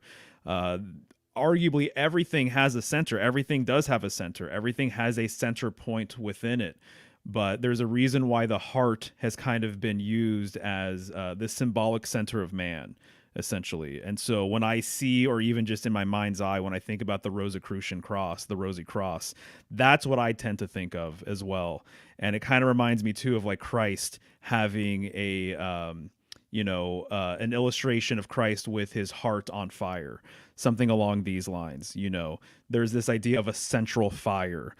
A lot of older, it was an older tradition where people would have a central fire in their home, the hearth of the home, right? This idea of a cosmic sort of fire in the center of everything. This is an old sort of idea. So these things are definitely coming to mind as well, for sure. And I just want to mention real quick, this isn't something that I want to find more information on it. And I think it's more of a recent sort of thing, but there are some Christian sects that don't believe that Christ was crucified, that he wasn't nailed to a cross, but that he was actually killed on a post, on just a single vertical post. And so there are paintings and images out there with Christ like that. And I believe there's another storyline before his crucifixion where he may have been tied up to a post as well. And so I think that's kind of a curious sort of thing as it relates to axial symbolism. And I know I've said it here before, but my understanding, according to some books that I have as well, is that what predates the cross is that vertical post, that the standing stone predates the cross, and just that vertical stone existed prior, before there being a horizontal axis or horizontal bar being added to it. So I see polar axial symbolism with the cross too. I love that. Yeah, it's there. There's another version of it that I didn't go into in the slides, but is worth touching on, that the Ankh is a type of cross, as Yes. is an anchor. And in a lot of the, especially Orthodox Christianity, they will show Jesus on an anchor, not on a cross. Right. So, yeah, exactly. and the anchor has Ankh in it, of course. Now, and then another part that's fascinating is the staff of Osiris, or like that's a pole as well. The staff that is with a lot of these deities that has been called in some ancient texts a chrysarion, which has the same root as where the word Christ came from, Chris in Greek. So that's all kind of just side tangents, but that's interesting. I mean, relating, and then that that connects to the hands too, like Cairo. The heart and car is the heart. I guess what I wanted to say is there's similarities symbolically between the hand and the heart, that they're emblems of this creator, king, sacrificial savior. Oh, sure. Yeah. I mean, exactly. So even what I just brought up with Christ and his flaming heart, where his hands generally are, he's like touching his heart, I believe with either one or two fingers generally. I could be mistaken on that. But regarding the anchor too, the pole being the symbolic sort of anchor point, or that central axis being a symbolic sort of anchor point, reminds me of like a maypole sort of ritual or something along these lines, where that's the immutable, immobile axis. It's the stationary axis that everything else revolves around, not unlike the wheel, right? And so what I kind of wanted to mention is this idea of the fall of man and some sort of spiritual fall, being away from that center point, basically. And so I think that these ancient kings identified with that center point because it's what kept them grounded. It literally, it keeps you centered, basically. So in their best light, these kings or lords of old, they brought stability. And I think that they brought a tradition with them. And so this is one of the things that relates to the world axis, is this stability, not unlike a tree that has roots that go into the ground. It brings just something like an anchor to the table, just like anchor. Exactly right. Yeah. Anchor keeps your place in the chaos of the ocean. It's very important. Right. Exactly. So you want to be at the middle point within, centered, present, grounded, arguably, being that mediator, being that axis yourself. That's the other thing too. All of this Lord King symbolism, it relates directly to us. From where you're at, there's 4 directions. From where I'm at, there's 4 directions. And it also relates to where you live, your space, your property, you being sort of the king of your own little kingdom there. And so it's the same sort of idea. It's like the figure, the head of the house, he's supposed to bring these things to the table, bringing that structure, stability, bringing that tradition, and having wisdom that kind of spans the ages, ideally, or else he's going to be corrupt. If he's not centered, symbolically, you're moving away from the center of that wheel, and symbolically, this relates to kind of this fall of man. That now you're just on the circumference of the wheel, and you're just going around the hamster wheel, but you're not actually embodying kind of that still point within, which obviously we all have, and everything is an expression of it anyway.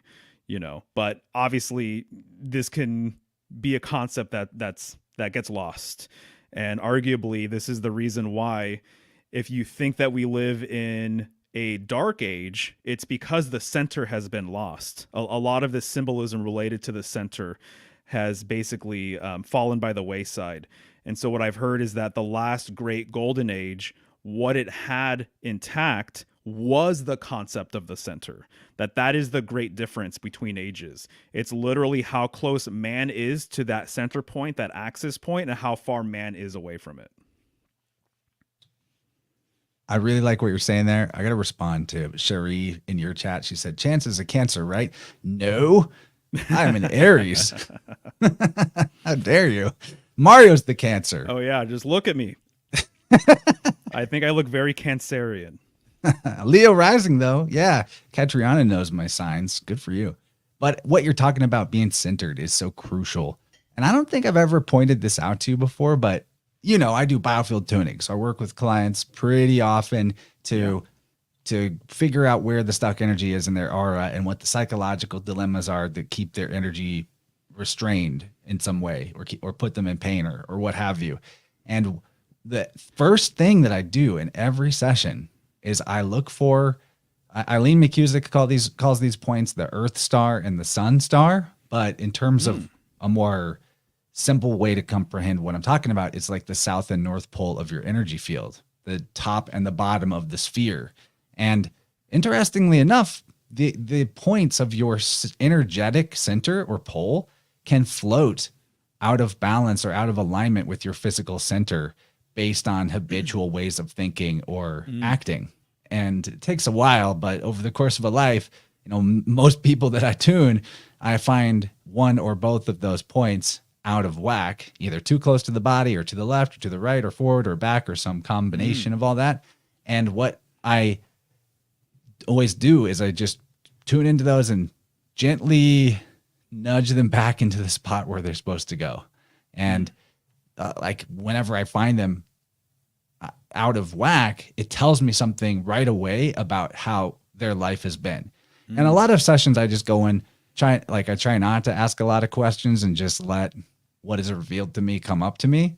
And I think that makes it a little more potent when I'm able to describe how they've been feeling so that they can get some trust and belief in the process. But for example, like just off the top of my head, it's always the most recent session that I think of and can remember. But the last person I tuned, the poles of her energy field were behind her instead of centered. Whoa. They weren't really left or right, but they were behind her. So she had her energetic pole or center behind her. And it gave her this sense of like hesitating or holding herself back from a lot of things that she wanted to do in life. And it gave her this feeling of somebody watching and criticizing her from behind that. Oh, wow. And even manifested in her life as like kind of undue amounts of criticism from external sources as well. So it's like an inner thing and an outer thing. So just like if all we did in a tuning was get your central pole axis aligned with your physical middle, that has and as long as you understand what the mental dynamics were that were putting it out of whack, that alone can have a huge effect on someone's day to day. And that's like the very first step one of a tuning. Right. Wow. That is fascinating. I love that. This symbolism, I can't escape it. It's everywhere, so I'm constantly perpetually thinking about this center point, and every single ancient symbol has some sort of correspondence with this. fundamental symbols have all a different sort of correspondence with this. When you look at any shape, when you look at anything, any star, whatever, I'm now thinking about its relationship to the center, and I feel like I personally am better for it. And what is said about the center point as well, if all you have to do is just imagine the wheel once again, that the center point is the point of equilibrium, and that this is where opposites are unified. And so it's related to unification. It's related to this sort of supreme principle. And the outside of the wheel, just think about the spokes and how the spokes emanate from the center, right? But they also return to the center as well. That's the thing. Everything emanates from the center, but then also returns to it. So just like toroidal symbolism. But the middle part is unification. The circumference of the wheel would be multiplicity. And so even just looking at the spokes, you have all of these different wedges that are created, on the outside of the wheel. And so going within is the reconciliation of opposites, essentially. It's where everything kind of comes together.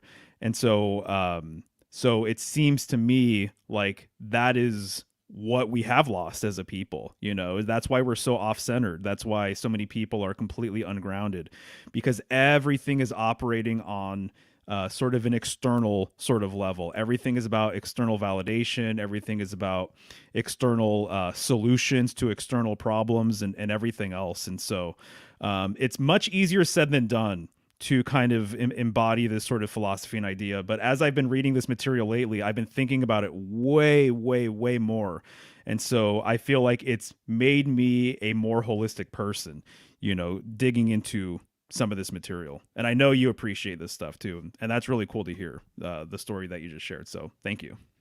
Yeah. Like every tuning has something kind of like that. But to continue with our crosses and kings. Yeah. We can't talk about the cross without talking about Ixion. There's that IX root. So back to Greek mythology, the tale of Ixion.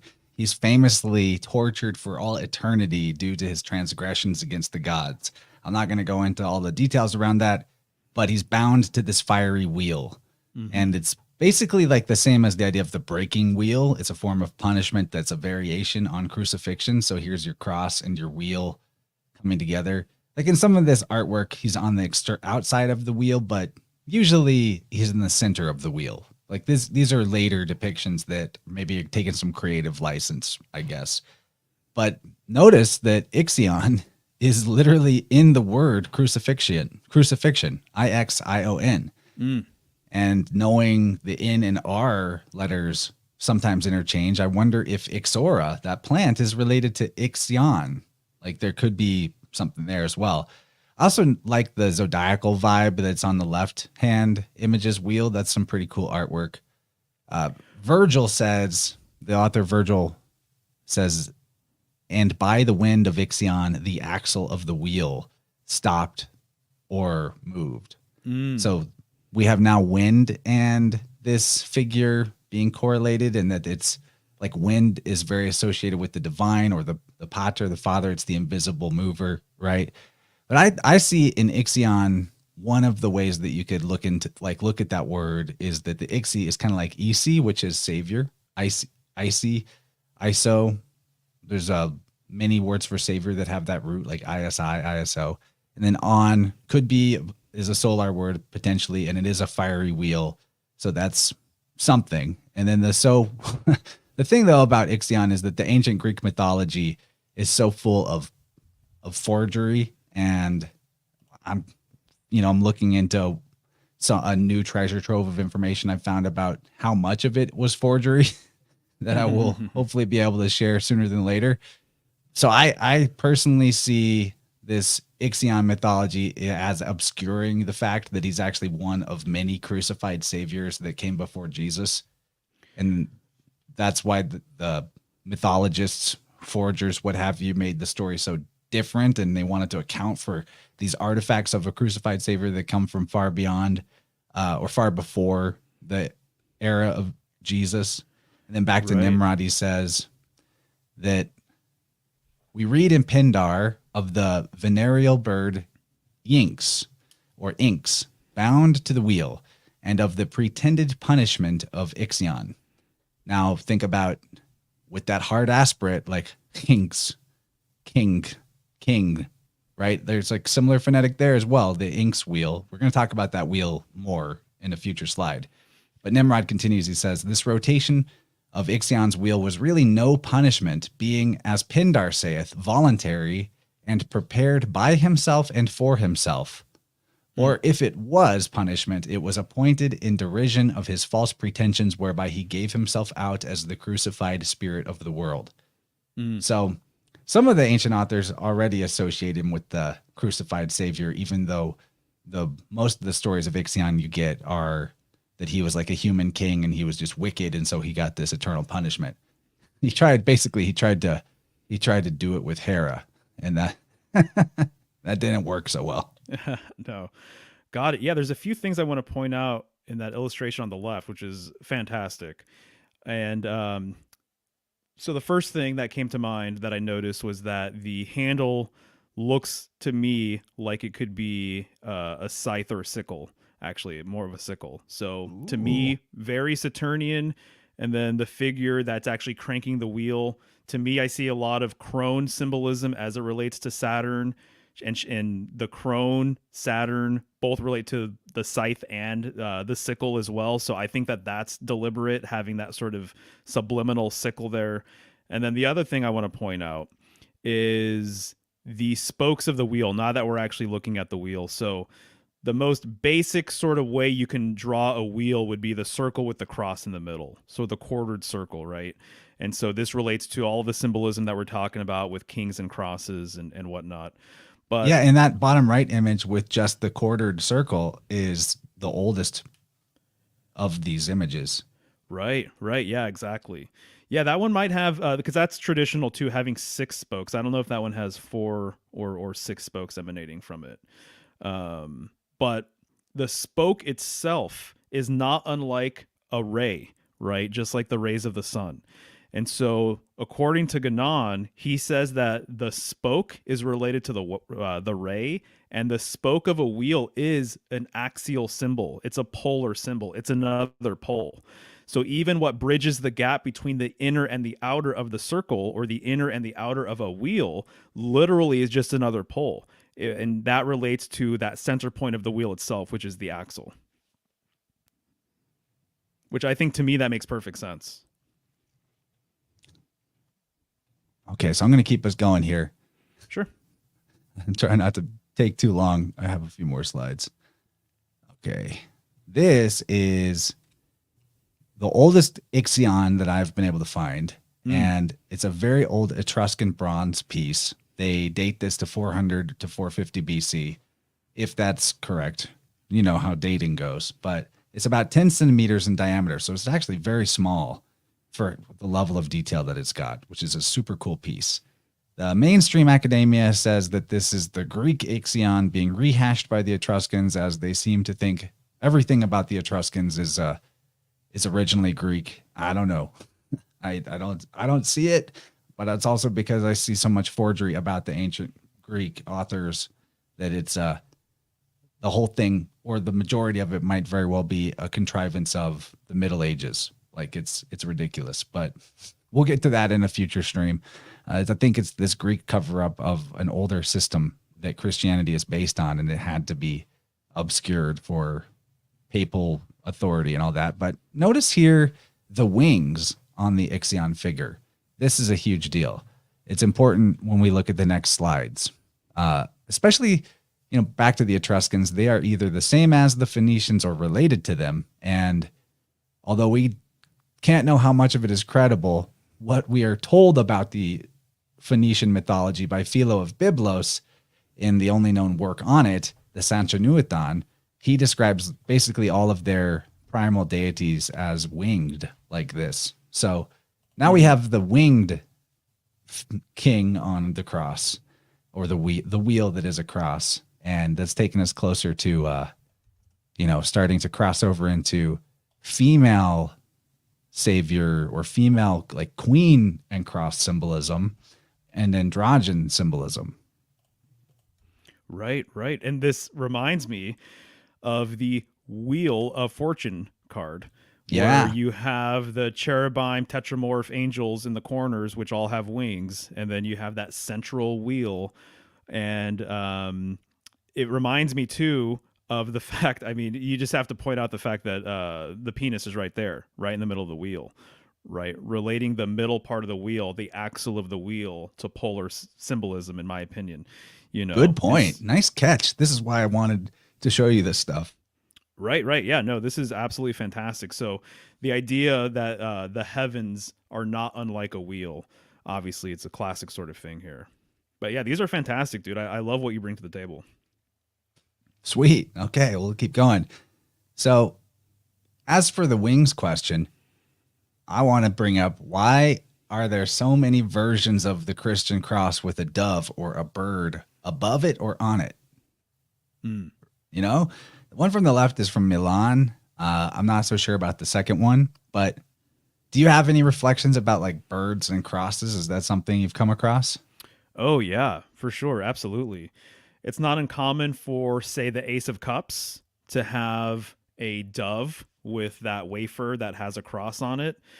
I believe even that's in the symbol for the OTO as well. They have a dove with a wafer with that cross on it. So the dove and bird symbolism has related to the cross. What comes to my mind, at least, is kind of what you said earlier about up and down being related to density. And so you have something that's light and airy, the lightest of the elements, of the four elements, at the very top. And then I just have to point out, with my background with how I understand things, is that what's being shown here is that there is a middle central pillar here, which relates to a lot of the symbolism that we're talking about.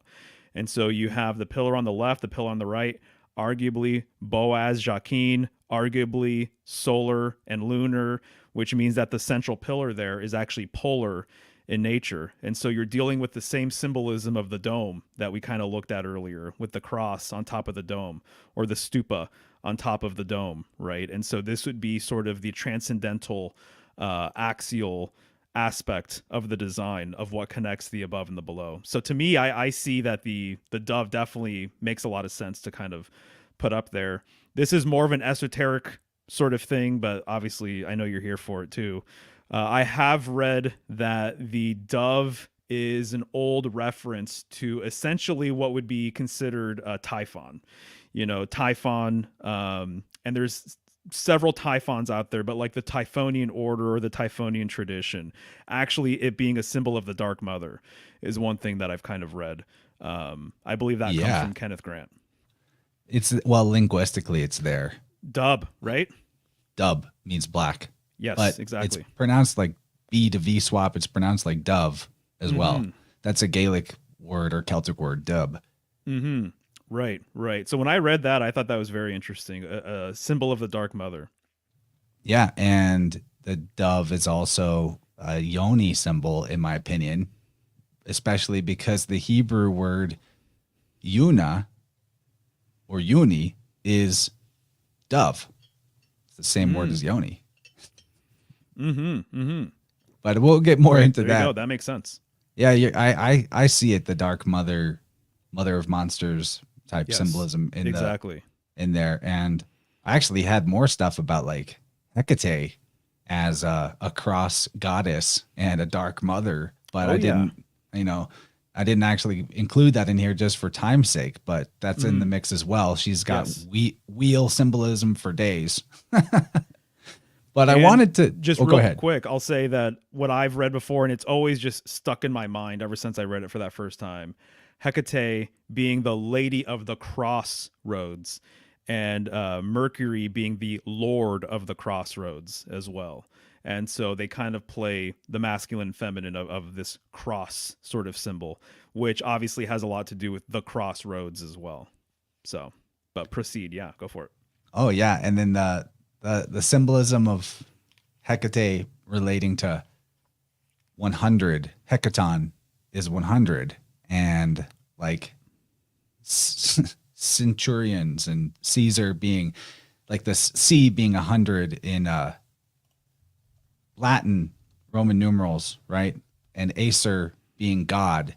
So even this word Kaiser or Caesar is like 100 God is one way that that splits up. Just like Hecate is similar to 100 hecaton. Yeah. So that's just That's great. side Yeah. tangents. But what I wanted to bring up here that I really like this because it's kind of obscure is this idea of yinks or inks or jinx, an Arcadian nymph who was the daughter of Pan and Echo. And she was the creator of a magical love charm known by the same name as her name, Inks or Yinks, Jinx. Those are different ways of pronouncing it. And it's a spinning wheel with a wryneck bird attached to it. The Yinks was used by Yinks or Jinx to make Zeus fall in love with her, or in alternative versions, to make Zeus fall in love with Io. Now, this is where it starts to get interesting because we're talking about Ares, but if precession is real, and in a lot of the symbolic archive, it seems like what's later Aries symbolism was previously Taurus symbolism, which would make sense if Taurus had the spring equinox in it at a certain point, that Io was a cow, right? But she's got the exact same story as Helen of Troy. And believe it or not, Helen of Troy's symbol is the dove. And so is Aphrodite in Greek myth associated with the dove. That's who's in the middle here is Aphrodite, and she's holding a dove. Now, we already talked about how the spoked wheel has been shown to be a version of the cross, and it only makes sense as a zodiac or world axis metaphor too. So later Christian birds on crosses are the same type as the birds on wheels. And, going back to this, the arch above these two pillars, that's the word arch is the same as the word ras, which is head or wisdom, arche, or ruler or king. Kings were called archons in Greek occasionally, or rulers were. So these jinx wheels, and it's something that causes you to fall in love. Eros is about love as well. That's a Jesus archetype. And the idea of wisdom and the head was associated heavily with the idea of divine love and divine wisdom were kind of symbolically similar concepts that I could have gone more into that, but that's why the logos or wisdom is shown with the heart all the time. According to Godfrey Higgins, the initiates of the cult would actually wear the heart-shaped symbol as a way to notice each other out in public, which I find pretty awesome. And so this jinx thing, or this bird on a wheel as a love charm, I want to go deeper into this and crucified goddesses, because there's more to this to pull on the thread, but I want to give you guys a taste of kind of an obscure area of mythology. So this is a more modern statue, I think, but it's Semiramis. I guess before I get into it, will you tell me what you see in this Semiramis sculpture? I mean, immediately, it reminds me of several other deities. I see a lot of mercurial symbolism. I do see the solar symbolism with the crown there. Obviously, you've got that ankh, and then it looks like there is a heart with the rays coming out of it. One thing I picked up from Ganon as well, which I think this makes a lot of sense, when you're looking at ray symbolism and you're looking at a sun, straight lines, those rays are more indicative of light, and that when you see the curvy rays, that's more indicative of heat. And so if you see a sun with straight rays and curvy rays, it's both light and heat. And so once I picked that up, I thought that was pretty interesting. But, she is the mediator between these two different sort of ideas, reminds me kind of like Caduceus. And obviously she's angelic as well. She's making, kind of this sort of, her posture implies almost like a cradle or a vessel of some kind, almost like a chalice or something like that. But yeah, those are some of the things I see off the top of my head. Very, very interesting. I've seen it before, but I don't know where it comes from. I couldn't find where it came from in the time I had to look into it today, but there's not a lot that you can find on Semiramis in terms of of old artifacts. There's one Assyrian image that I do have in my folder that also people pass around and say it's Ishtar, but that's because all these gods and goddesses are really the same kind of thing. You can see the heart in the middle of her chest there. That's a heart symbol. She's wearing a cross or an ankh. There's 6-pointed stars. Let's see. I just realized my mouse on my screen is not what you guys are seeing. Okay, so this is the 6-pointed star. They're on both shoulders. Yeah, and the cross and the heart, and she's got wings and the caduceus entwining serpents, and her arms are outstretched like she's crucified. So yeah, Semiramis, Assyrian goddess. Higgins says that she's the Indian goddess Sami Rama Isi, possibly. He thinks that she's the dove from Noah's Ark, and he thinks that Semiramis means supreme dove. I find that interesting and plausible. Another link to seeing Helen or Io as the same as Semiramis is that Lycophron calls Helen of Troy a Plies, which means dove in Greek. The word dove in Hebrew is Yuna, known in modern pronunciation as Jonah, like Jonah in the whale. His name literally means dove, and it's the same as the word yoni, the female generative power. The Greeks are known as Ionians or Hellenes. So there's another way that you see that this yoni or Helen, dove, same idea. And of course, the solar connotation of Helios and Helen is pretty obvious in my book in terms of the root there.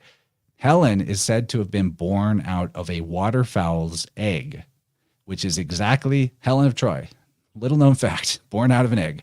Same as Semiramis, because Semiramis is also born out of an egg.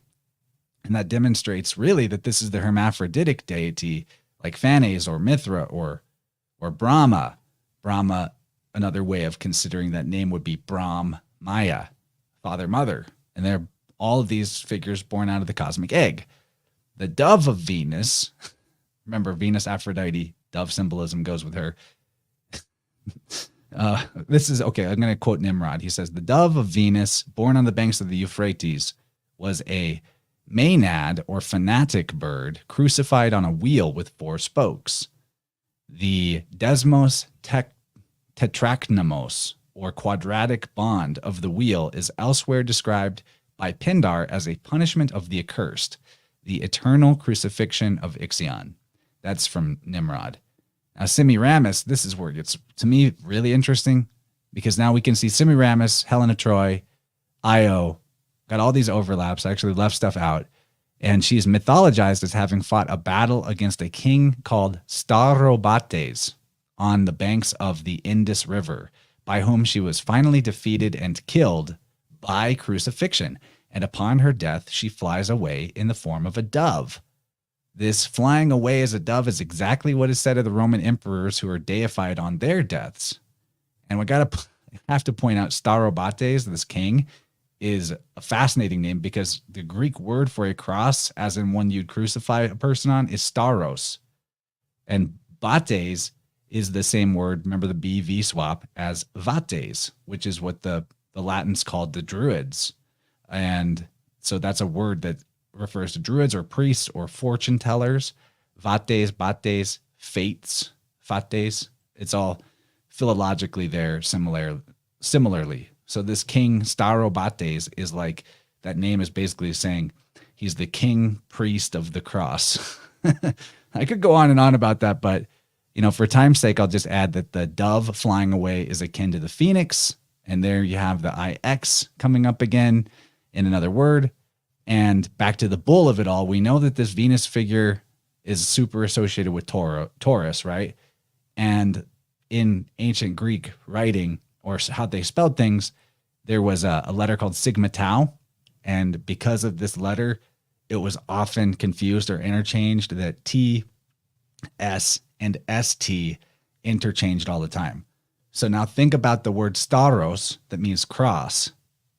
Just drop that S, as happened all the time. You've Taurus. Taurus is the sign of Venus. So maybe this was all in the age of Taurus when that sign was the spring equinox when this symbolism began. But there's the crucified goddess. Excellent. I love it, man. So much good stuff to riff off of from here, honestly. Uh, just because you brought it up right now, but tau as well relates to the circle. And there's people who say that we should be using tau, not pi, to do our math. Isn't tau like 2 pi? Yes, exactly. And I've heard that it's actually simpler to use. And so years ago, I came across a website and they gave all the reasons why we should be using tau and not pi. So tau relates to the circle as well. And of course, tau, tav, all these T letters are crosses. That's right. Yep, the tau cross, exactly. Tau corresponds with the last card of the major arcana, which is the world card, where you're going to have also the cherubim angels, in the corners, and you're going to have a woman central, to the card. In a wheel. In a wheel, exactly right. This also reminds me of the Wheel of Fortune. I believe it used to be called, at one point, it was referred to as the Wheel of Fates as well. And you brought up fate right now. So Wheel of Fortune, Wheel of Fates, to me, that makes a lot of sense. Also, that card, the Wheel of Fortune, is the 10th card of the Major Arcana. So we're dealing with Roman numeral X. And so there's cross symbolism baked into that card as well. And it's also ruled by Jupiter, which the glyph for Jupiter looks like the number 4, the king of planets. Its glyph looks like the number 4, related to Zeus, right? The king of the gods and all these other things. So definitely, there's a lot of overlap with that. And then I just wanted to point out 2 more things about this image and about what you just said, but she has 7 spokes or 7 rays. So that central ray to me kind of reminds me of this cosmic sort of ray, the 7th ray. And also the whole idea with the egg giving birth or being where these androgynous figures come from. This also relates to Gemini symbolism. So Castor and Pollux being born from an egg. I've heard that Hermes has his little hat, his little helmet with wings on it, right? And that this is a reference to the cosmic egg. My understanding is the reason why this is a thing with androgyny is because our auras, our light body, our energetic bodies are very egg-like. And so if you imagine us within the egg, our light body, we operate as a pole in the middle of the egg. And according to some authors, the first era or the first sort of epoch. How do you usually say it? EPOCH. How do you say it, Chance? Epoch. I'm good with either. Either way. But the first age of man has been described as the Polarian epoch, the Polarian age, right? And so because we have yet to have our physical body, and so we operate it as something of a pole within our energetic body. And so with a pole, you have positive and negative, light and dark, whatever you want to say, just like magnetism or whatever. So the egg in and of itself, within it, you can almost imagine those 2 points, those 2 extremes. Just like a magnet, positive and negative within that egg and within, our light body here. So just wanted to throw out those things. If we have time, man, do you mind if I share a couple of quick images? And I know we want to kind of get out of here, in a reasonable time. You got stuff going on, as do I. Is it pertinent to what I just was on, or is it cool if I knock out the last couple of slides that sort of pertain to this? No, go for it. It could relate, but you should definitely just wrap it up here with your stuff. Yeah, I just got a little bit more to say. So remember that inks or jinx? That's the symbol for the freaking Hunger Games, which is about sacrifice. Oh, yeah. Somebody knew. Do you see this? Like, it's a bird on the wheel. Right. It's crazy. And she's even got wings. Like, come on. And she's got the arrows symbolism. The bird in the Hunger Games I think is a mockingjay. So that's repeating what others say, right? It echoes. And Jinx or Yinx was the daughter of Pan and Echo. So this was not just thoughtless pop culture. There's some weird hidden hand behind this stuff, or it's just synchromistic and it's embedded in the framework of people's creative consciousness. I don't know. But the funny thing about this mockingjay or daughter of Echo with Jinx is that what what did most people growing up say jinx for? I'm sorry, come again? Why? What is the thing that kids say jinx for? Like, why would a kid say Oh, jinx? when you say the same thing at the same time. Echo. Yeah. Oh, right. It's like still in our, who knows how long that's been in the psyche of human children, just repeating and passing forward, right? Wow, right. Yeah, that's a good one. Yeah, right. And then the phoenix is a bird of paradise. Parrots, birds of paradise, they parrot your words. There's an echo thing going on. There's something, yeah, there's some weird thing going on with all this. And I just had to bring that up. Like, come on, Hollywood. It's right there. Right, Now, right. the repetition of this mythos happens a lot, with saints being just a rehashing of the stories of gods and goddesses in the Middle Ages. This is the crucifixion of Saint Eulalia, said to have been martyred in 303 AD in one story, but there's actually more than one version of this. Sometimes Eulalia is called Julia instead, which is basically Julius, which is Yule or Helios, solar title.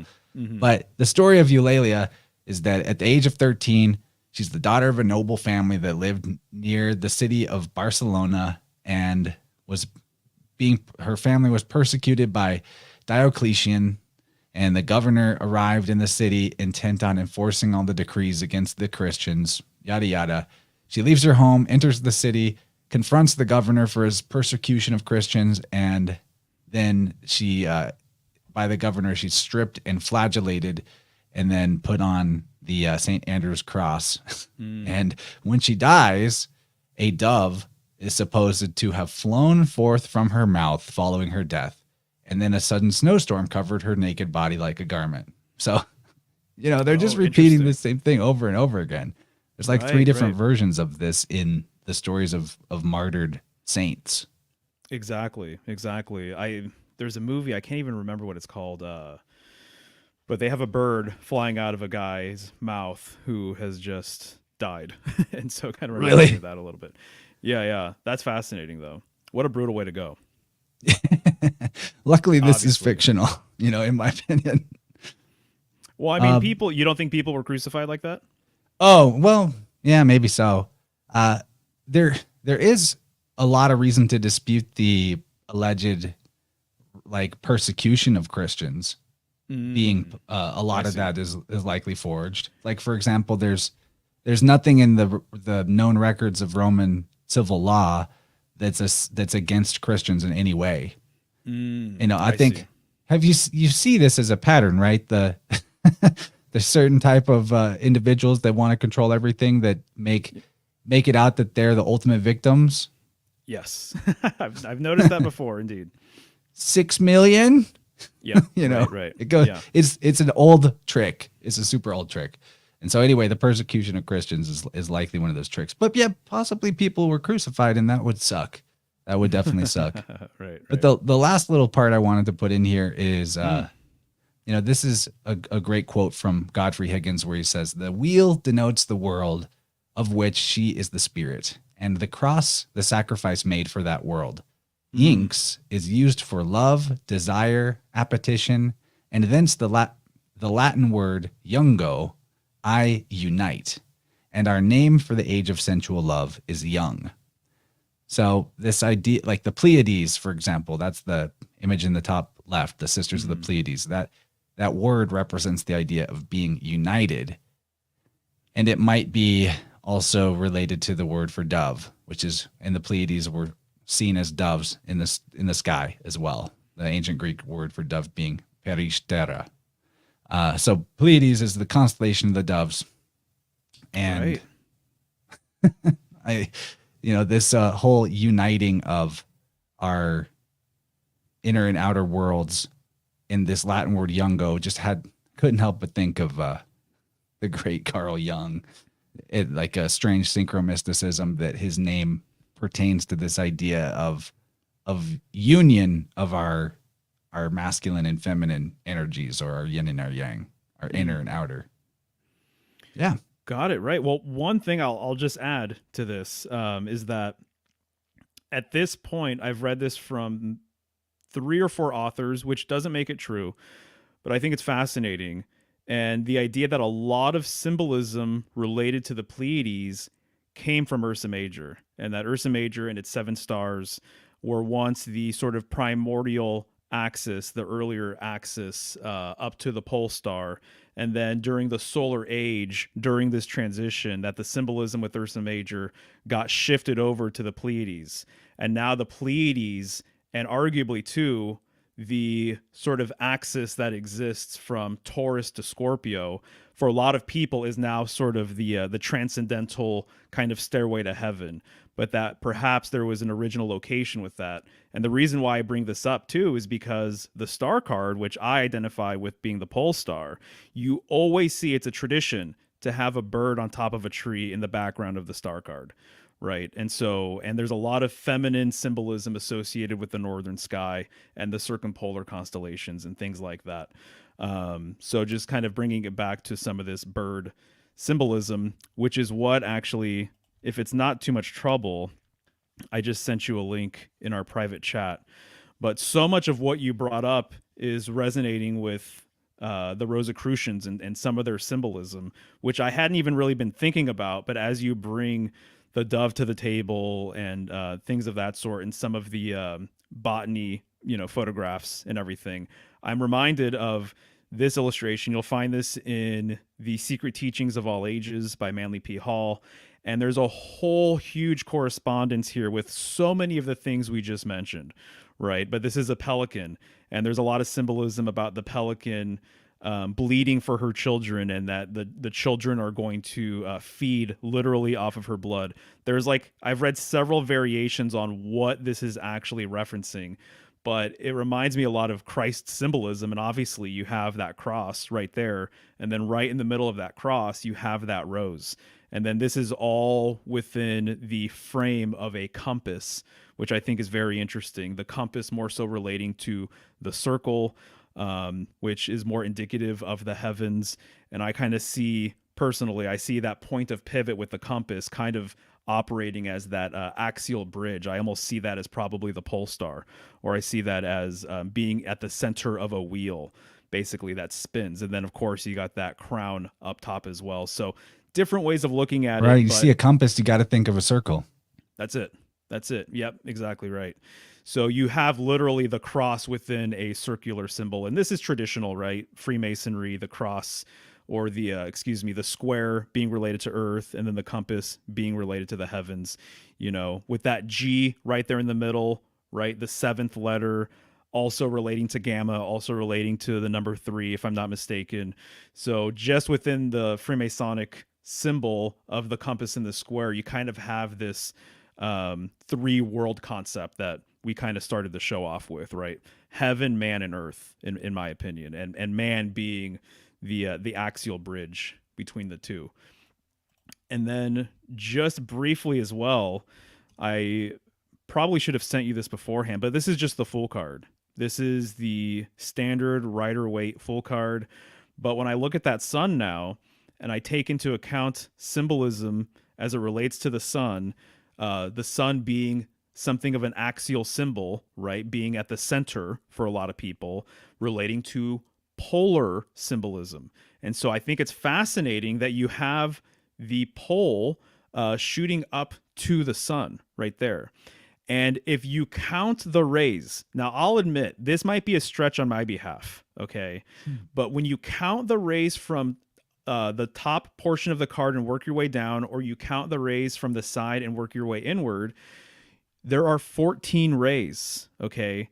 So if you count from the top going down, 1, 2, 3, 4, 5, 6, 7, that 7th ray almost touches that pole.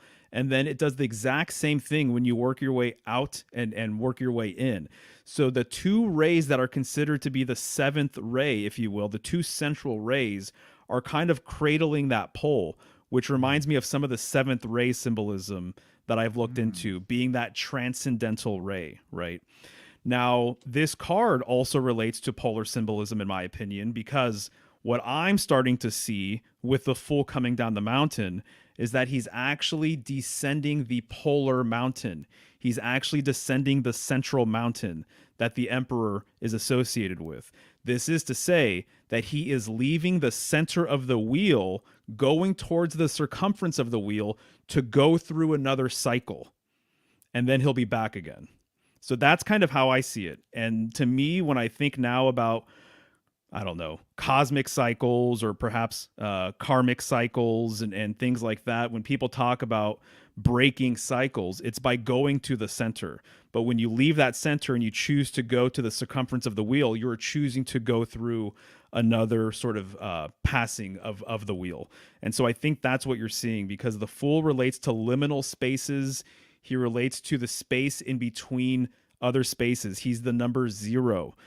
Which arguably has a lot to do with unity. So I see it that he's leaving the unity of that central immutable point within the wheel, the central mountain, the polar mountain, and he's going to the edge of the wheel, and he's going to go through a whole cycle, which essentially is the major arcana, and then he's going to come back again. I can't believe I never thought of this, dude, but you know what sounds the letter P can make alternatively to just the sound P is also F sound, F. Like the letter P in Hebrew is like F or P. So think about fool with a P instead. I mean, all you got to do is just slightly close the glyph for the Yeah, English F and it's a P. Right. Is the fool the pole? Ooh, exactly. And that is one of the classic symbols that he's associated with. I don't have, unless it's a newer card, all of the traditional cards, he has a pole. Sometimes he actually has 2, because the pole is such a primordial symbol because it relates to that center. For sure. That's a good one, man. This whole thing has been a good one, dude. Awesome, a couple honorable mentions that I didn't put into slides. The word in Hebrew for cross is selev or tselev. It's Sadi, Lamed, Sadi, Lamed, none. Maybe I'm spelling that wrong. Anyway, basically that word means X, like the sign X and a mark. And why that matters is I just think it's interesting how it starts with the Sadi, which is the letter that's on the emperor card. Kings were marksmen before they were able to write their name. They would just sign with the X. That was a really common thing. Ooh, right. And then the emperor card, aside from pertaining to the letter Sadi, it correlates to chesed or chesed in the Kabbalistic tree of life. That's the Sephirot. And that word, chesed, is 72, where the word king, which is melech, is 90. Both of those reduced to a 9. The letter Sadi is 90 in the powers of notation. And now remember all the words that we covered with this IX, which is the Roman numeral 9. Is that part of where that those words came from? I don't know. It's synchromistic. But the last fun gematria weave is that Latin and ancient Greek word basileus that means king. In Latin, gematria is 417. 417. That's today's date. Oh, nice. There you go. Right on, man. That's a good one for sure. Related to 90 real quick, 90-degree angles, right? For a square or a cross or a cube, which the emperor traditionally too, in a lot of decks, he's sitting on a cubic stone. He's related to the cubic stone. And so I just made a post about this, about him sitting on a cube and being related to the cube, and how this kind of interfaces with being a central stone, a la, the Kaaba cube, being the central totem in Mecca that people circumambulate and everything else. But this was awesome, dude. You're a great weaver, that's for sure. Our powers combined is pretty formidable, man. This was an excellent show. We got to keep doing these whenever the inspiration strikes. On the 417 tip too, that's one of my favorite solfeggio numbers. If anybody out there is interested in biofield tuning, I've got awesome results. I just got a text from somebody that I tuned about 2.5, 3 weeks ago. And he said, I was waiting until I was sure and that it wasn't just a fluke, but after our session, the lower back pain that he'd had for, he says, 12 years, and he was a fairly younger dude. it was gone and had stayed gone. So that's the kind of thing we could work on together. Pain, dysfunction in the body, really all of the things going on with the body start with the mind and the emotions, and especially the belief systems. If you're curious about what I'm talking about, biofield tuning, you can go to my website, innerversepodcast.com/sound-healing. The wait list for getting a session typically runs about 4-5 weeks out, sometimes 6 weeks. So if it's something you want to do, look into it sooner than later. That way you're not stuck waiting too long, and we just have a great time. I'm always just glowing after sessions about how fun it is, because it's a lot like what we do here. I'm getting into somebody's belief system and events from their life and applying this same type of pattern recognition. And it's like, it can be like an accelerated form of therapy, because rather than needing to go through every single thing that someone's experienced or all the traumas, we can just get to the root, figure out the patterns, help them break those patterns, and it's super efficient. So wanted to plug that while we had the audience here. And there's lots of other ways you can support the channel linked in the show notes. I also would recommend Tippecanoe Herbs. Use the Interverse coupon code, get some excellent herbal medicine. And Mario, you got any plugs you want to lay on the folks before we wrap it up? Yeah, I'll just let people know that they can find me at symbolicstudies.com. They can find all of my links there. If you haven't followed me on social media or YouTube, definitely give that a go. I'm posting all the time, and I follow each sign during the sign itself, so I'm always presenting content related to the signs. I'm gearing up to do a Major Arcana series, a deep dive into the Major Arcana, and so that'll be an exclusive for people on Patreon and on my site and things like that. So if you follow me, you can keep tabs on when that launches. It should be this month sometime. But that's pretty much it, man. Thanks for having me. This was a great time, as usual. I have a bunch of notes, as per usual as well, to follow up with. So good stuff, dude. Really good stuff. And I also forgot to thank Polymathing for the super chat. Thanks, brother. $10 Canadian. Very appreciated. And they're talking about in the chat, you said I was a weaver, and I do have this spider tattoo right here on my forearm. And now this doesn't get noticed because Jenny doesn't come on to live streams, but my wife has, and she had this before we met, and I had my tattoo before we met. And on the exact same arm, in the exact same place, she has this circular geometric design of a triangle pattern that is exactly like a geometric web, more perfect than an actual spider web. But I have the spider, she has the web on the same arm in the same spot. It's like kind of far out. we were meant to go together. So I just had to mention that because of the spider symbolism has been coming up so strongly for me, dude. Over the last 8 months or so. There's so much to talk about with that. So that's really cool. That's a heavy sync. If you want to do spider talk on the show, I'm always game for that. Excellent. One of my spirit animals. Nice. Okay, everyone, symbolicstudies.com. Make sure that you're following this guy on TikTok or Instagram as well, and the YouTube. He's just always putting out great work, and look forward to the next time we get to collaborate, brother. It's been a real pleasure. It's an honor that we are able to do it. Yeah, dude. Much love, much respect. Looking forward to the next one for sure. Good night, everybody. See you guys.